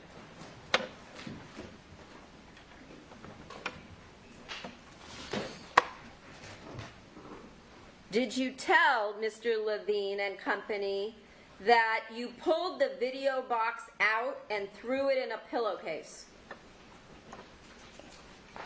If it's in there, I probably said it. Did you tell them that the DVR box was about the size of an old-fashioned cable TV box? If it's in there, I probably said it. That would also be a lie, correct? No, it wouldn't be a lie. Well, an old-fashioned cable TV box would be much too large to put into a pillowcase, correct? Objection, that's cause for speculation and conclusion. Sustained. Many times.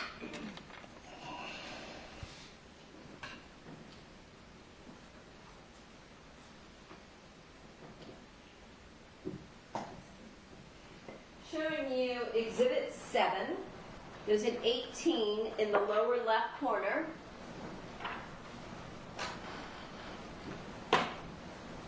See this?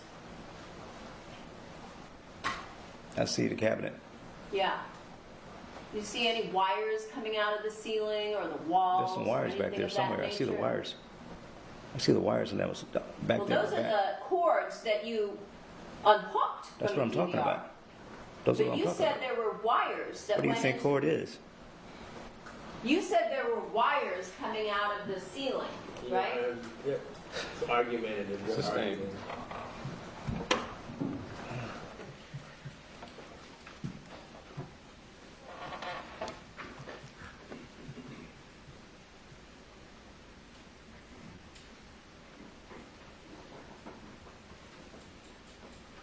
Did you tell Mr. Levine and his investigator that you drove the Porsche away from the house back to where you parked the Versa, and Jaybird volunteered to get rid of the Porsche? If it's in there, I probably said it. That would be another lie, correct? Yes.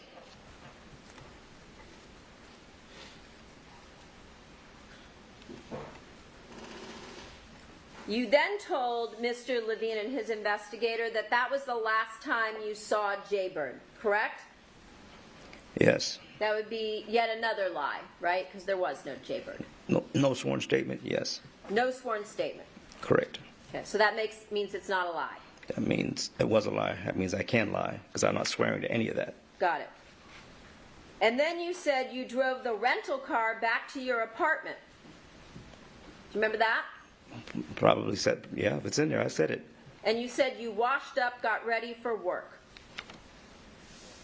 Right? Yep. And you said you had no contact with Monica while you were inside the house, right?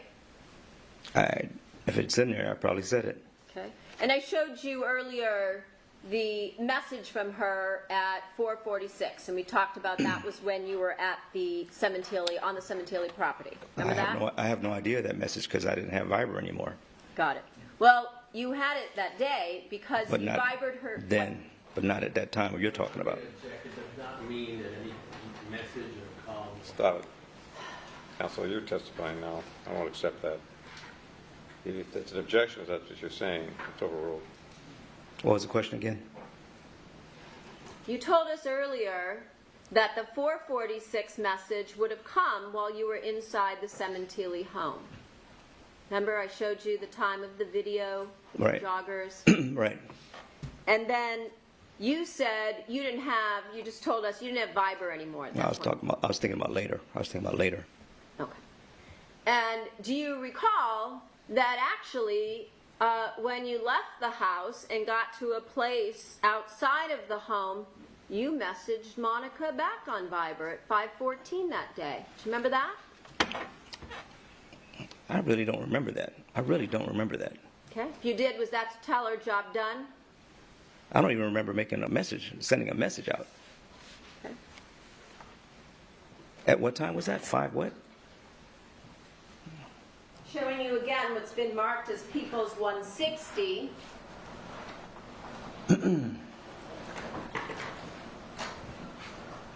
.446. Monica, as we talked about, messages you. The next message is at 5:14. In 30 seconds, you message her. Correct? I'm probably in the porch still, or walking away from it right now. I don't even have a phone at that time, so I don't know how that came about. So that was just sort of I don't maybe know. a Viber glitch. That might be your glitch. I don't know. Got it. You were communicating with her to let her know the job was done, right? I wasn't communicating to say no job was done. Okay.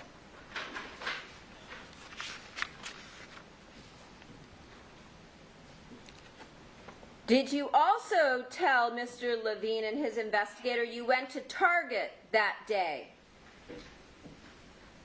Yes. Did you tell him that when you went to the Target, your plan was already in motion? I probably did say that. I don't remember every part of this conversation with them. I don't. Okay. Did you tell Mr. Levine in this version that you don't remember seeing Monica at the Target or in the parking lot, and it must have been a coincidence? Did you tell him that? I don't remember the conversation. If you did, as we talked about earlier when I showed you the photographs and the video, that again would be a group of lies, correct? Yeah, if that's the case, yes. And did you also tell Mr. Levine and his investigator that you may have just been killing time waiting in the parking lot? If that's what was in the paper, yes. Would that again be a lie? Well, no, I could have been there. It might have been I was waiting for something because I was back there for just waiting for time. Waiting for Monica. We talked about that earlier, right? She calls you, then she starts messaging you, and then you meet her, right? That wasn't the plan at all. I see. And then you said you were killing time because you knew your lookout wasn't available until closer to 4. Do you remember saying that? Oh, we're talking about that incident. I thought we were talking about the case. Okay. Yeah. Got Yep. you. I understand now. Yeah. That whole interview was probably shadowed with all kind of inconsistencies on purpose. For a Meaning reason. lies. For a reason, yes. Okay. And then you told Mr. Levine and his investigator that you didn't try to see or talk to Monica for several days after the murder, right? If that's what he put down there, yes. Okay. And that again would be a lie, right? A lie for a reason, yes. Okay. Well, every lie is for a reason, Yes, right? ma'am. It To sure mislead. was. It was a reason. That's overruled. Yeah, it was. Correct? Every lie for that day was a reason. It was a reason Every lie that you ever told. No, is for that a reason, for that day, yes. And then, did you also tell Mr. Levine that you were worried that Monica was wearing a wire? Remember saying that? It probably came up. If he wrote it in there, I probably said it. Okay. That would be another lie, right? You didn't think Monica would be trying to record you, right? Anything is possible at that point. Okay. But you told us that you never told Monica that you committed this crime, and she never That asked. doesn't mean she may not be wearing a wire. Got it. So you actually thought she might be wearing a wire. Anything was possible. I trusted no one. But the two of you got naked, so you would see that she wasn't wearing a wire, right? It's argumentative It's overruled. and no foundation. You mean naked where? Excuse me. It's overruled. Naked where? Well, at your apartment, Well, it's at obviously Mr. not. Brown's apartment. But on any day At when a there's clothes on hotel. right after the incident was happening, yeah, anything was possible. A wire could have been possible. Okay. And that's why I told him that. Those would be additional lies, right? If I'm lying, it's for a reason. Right. We've established that. And then you said to Mr. Levine that you were afraid Monica would believe you had something to do with the murder. I felt that way a couple of times. Okay. Yet you never said or did anything to discuss it with her. I sure was not. Okay. And you said you also wanted Monica to come to you, not the other way around, correct? If it's in there, that's what I said. And that's what you did. You waited for Monica to come to you, correct? Your Honor, could it be made clear what kind? Your Honor, I'm going to object to counsel continually speaking in front of the There's no jury. foundation, it's So- speculation. I don't even know where she's at half the time. She's bouncing all over the place, so I don't know either. Move to strike whatever he just said, which was totally Not responsive.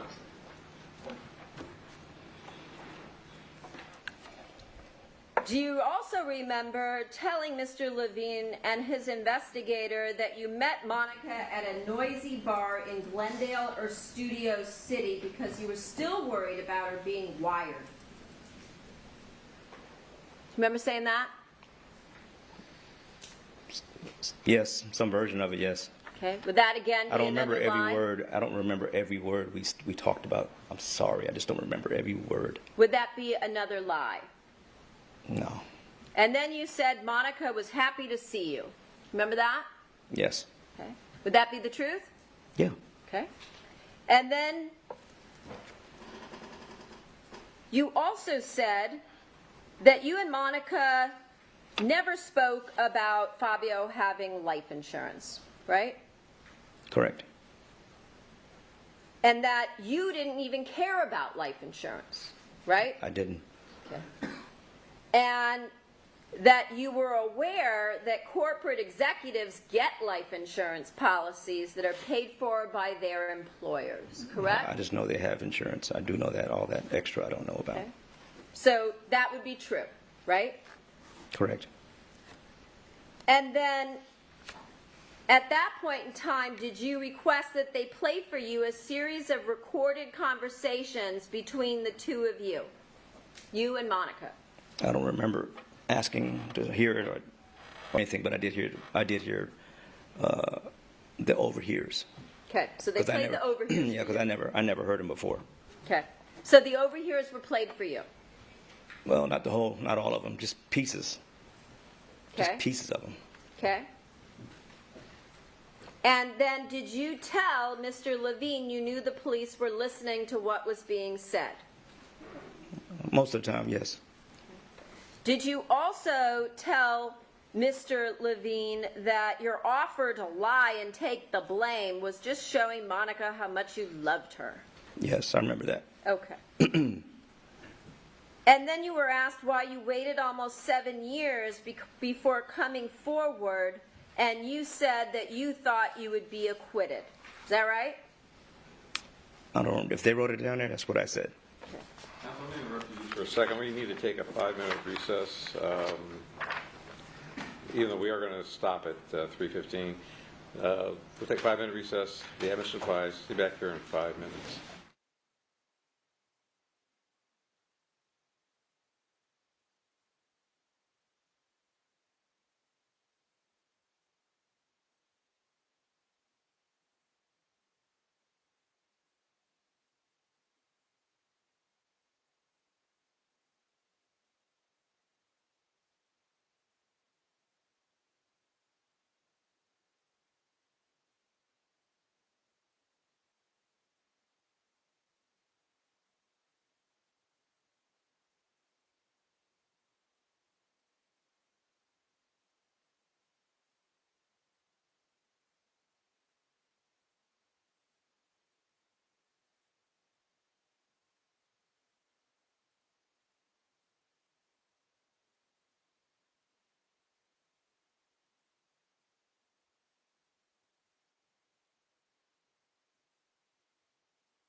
Probably said that.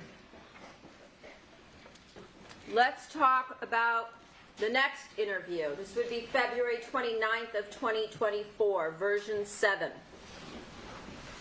I'm going to object to version 7. So ruled. On this date, once again, when you were interviewed, was your attorney present? Your Honor, I'm going to object to that line of question. The court is with me. Can we approach? Yes.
Again, in this February 29th, 24 interview, was your attorney present? No. And again, was this interview recorded? Not that I was aware of. In this particular interview, did you promise Mr. Levine and his investigator that you would answer all questions honestly? I probably did. And once again, did you tell Mr. Levine and his investigator, after you promised to answer all questions honestly, that your crimey, the person you committed the crime with, was Jaybird or Jay? Yes, trying to hide Austin's identity. So the answer is yes. That's what you told them. Your crimey was Jaybird or Jay. Yes, to hide Austin's identity. So after promising them that you would answer all questions honestly, you then proceeded to lie, correct? Yes. Bless you. Yes. Did you also tell them that you always needed money?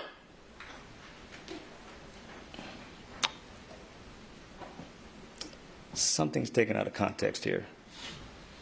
I didn't always need money, but it's always good to have money. Yeah, so I always need money. Yes, I probably said that. So again, not out of context, you probably said I don't know where that came out. It just seems like it came from one section to another, so I don't know where that came from. So I probably said it. Did you also tell them that, Jalen always needed money, or Jaybird or Jay? I might have. I probably did. If he wrote it in there, I probably said it. Did you describe this person, Jaybird or Jay? I gave a description. What was the description? I don't remember. Did you tell them that he was either brown-skinned or African-American? I probably did.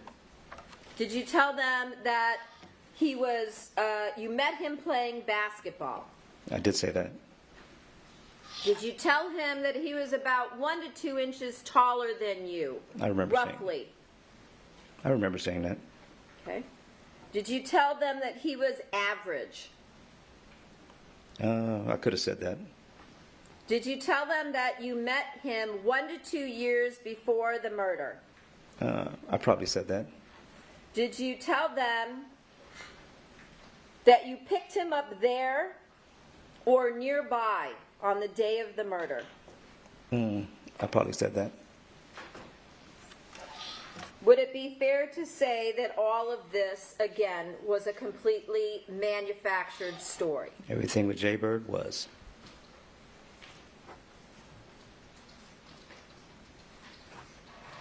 Did you ask Monica's lawyers whether they had filed anything to suppress anything? I don't remember that.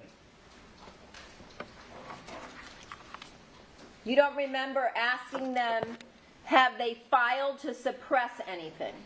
I can't remember that. I don't remember that Does that conversation. sound like something you would ask? I can't remember if I said it or not. Anything could be possible when I'm thinking, yes. But I don't remember saying that. Did you discuss with them that the DA believes you won't truthfully name the second person? Yes, And I was right, correct? you were right. That time. And then did you again tell them that you were telling the truth? About Jaybird? Did you again tell Mr. Levine and his investigator that you were telling the truth? I was telling the truth on some parts and not on the others. I don't know which one you're talking about, though. Did you tell Mr. Levine and his investigator that you are going to tell the truth? Oh, yes. In trial, I was. No, in the interview. Oh, I don't remember. I probably did. I don't know. And once again, did you go on to lie to them? I did. I was still trying to hide identity. At that point, after telling them once again that you were going to tell the truth, did you tell them that you had no common friends with Jay? I probably did. Did you tell them that Jay has no contact with Monica? Yes. Did you tell them that Jay was the lookout? Yes. Did you tell them the last time you saw Jay is when he jumped in the porch? I think so. I think that's what I said. Okay. Did you tell Mr. Levine and his investigator that you contacted Jay through an app? Yes. Which app was that? It was a made-up app. It didn't exist. Jay didn't exist, remember? Yeah, I get that, but I'm asking you what you told them. Oh, I don't remember. You don't know which app? I don't remember what I told them. It wasn't... Because it was a lie, so it's hard to Jalen remember. was a lie, yes. I told you that 50 times already. And then you told him that you got something to make money, and you had his number, right? Oh, Jalen? Jalen, Jaybird, Jay, Yes. all lies. Yes, Jalen's a made-up character. And then at that point, did you also tell Mr. Levine that you cleared your phone after this, purged all your numbers in order to destroy it? Yes. And that was in order to destroy evidence, correct? Yes.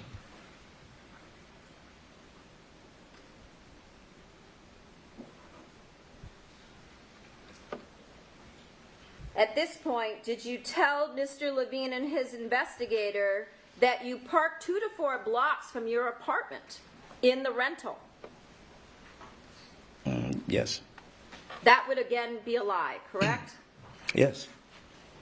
Did you also tell them that Jay was about 23 to 24 years old? Yes. Once again, another lie, correct? To hide identity, yes. And at that point, did you admit to Mr. Levine and his investigator that the birthday card story was made up?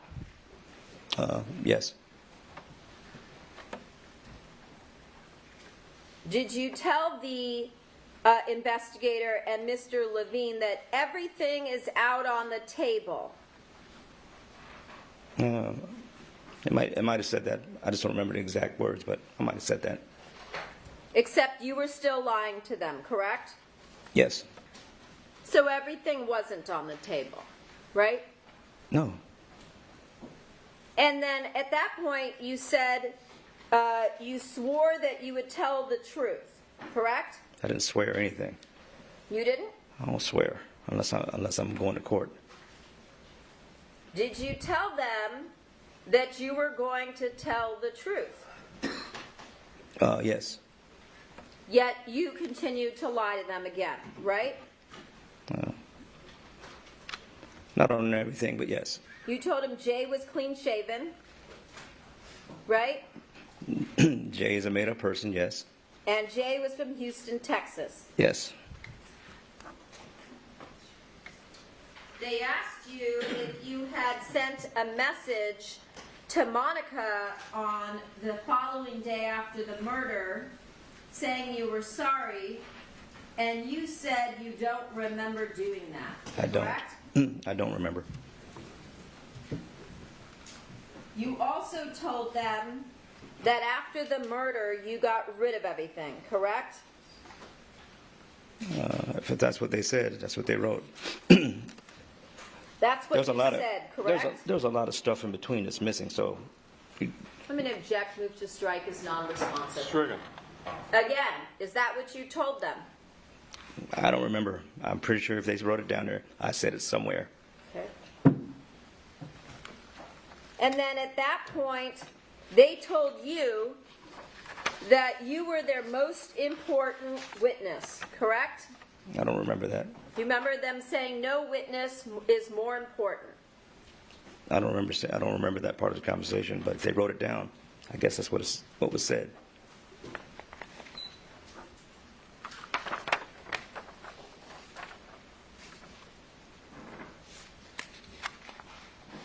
At that point, you were asked about Chris Austin, correct? I don't remember offhand. You don't remember that? No, I don't remember a lot of the conversation. But if they said they did that, then it must have been done.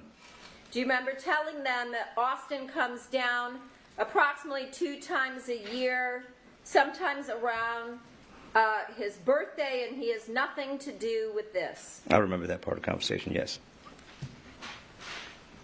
Again, more lies, correct? No, that's true.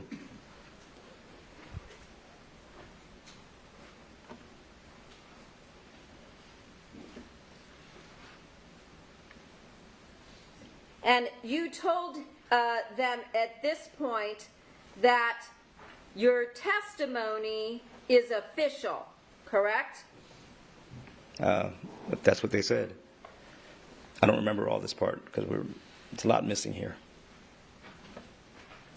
Move to strike the last half as non-responsive. Stricken.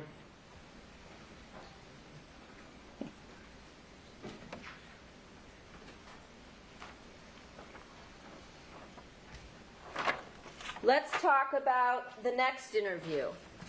Version 8 on April 1st of 2024. Do you remember that interview? No, I don't. Okay. But I know it probably occurred.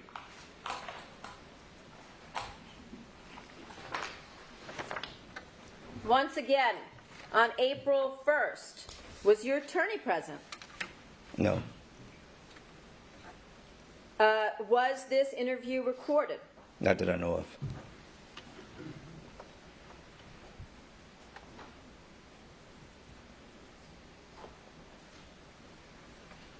During this interview with the defense,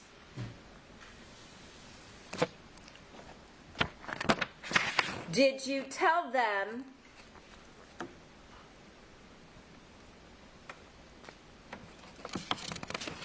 that being Mr. Levine and his investigator, that your lawyer told you about the DNA evidence? Yes. And that your attorney, before Mr. Simran, showed you a video of the 2 men jogging toward the Sementilli residence? Yes.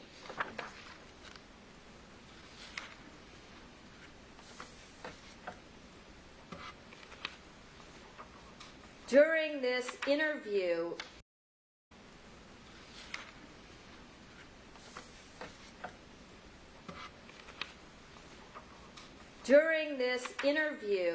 at any point in time, did you admit to Mr. Levine and his investigator that you had lied to them in all of your prior interviews regarding Jalen, Jaybird, and Jay? I hadn't volunteered that, no.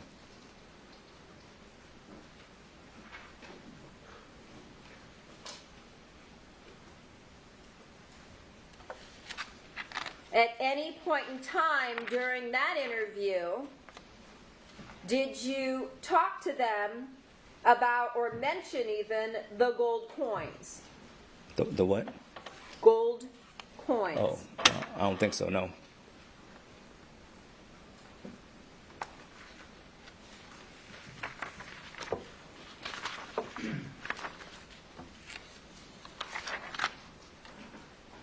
Do you recall Mr. Levine and his investigator coming to interview you yet again on May 8th?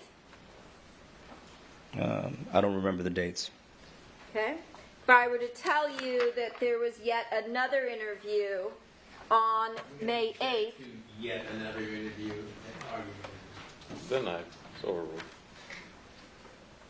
does that refresh your recollection? That we had interviews? We had interviews. That you were interviewed yet again on May 8th of 2024, version 9. I don't remember the dates. I don't have nothing but golf pencils. Okay. During this interview, was it recorded? Not that I'm aware of. Was your lawyer present? No. Okay. During this interview, again, did you correct your prior lies about Jaybird, Jalen, or Jay? No. During this interview, did you mention anything about the gold coins? No.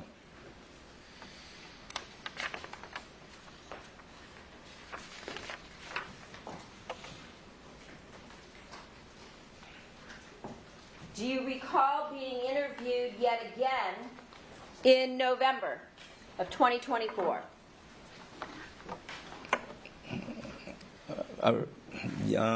Yes, kind of. I know it was later in the year. Okay. And do you recall, again, being spoken to at this point in time, and you were told by Mr. Levine that Austin had been arrested and extradited to Los Angeles? Yes. Again, was your lawyer present during this interview? No. Was it recorded? Not that I know of. During this interview, did you ask to hear the statements you had previously made? That I previously made?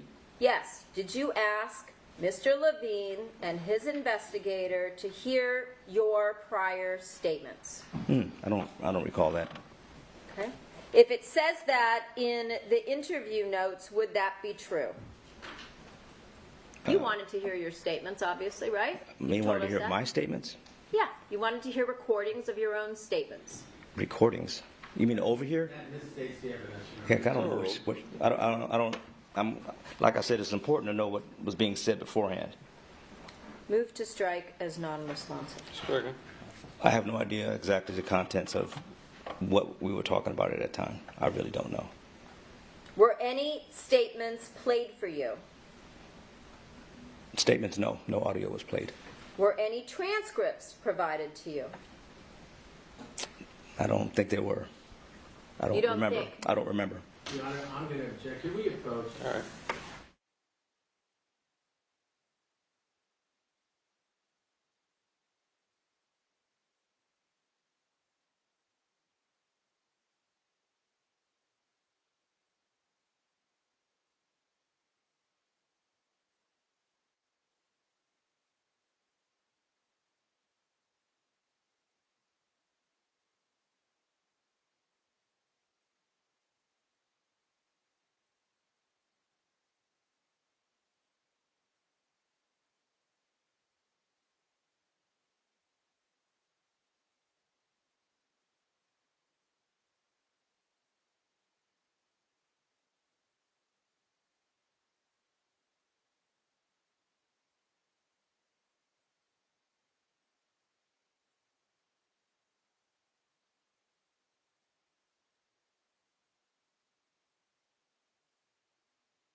to hear any of your own statements?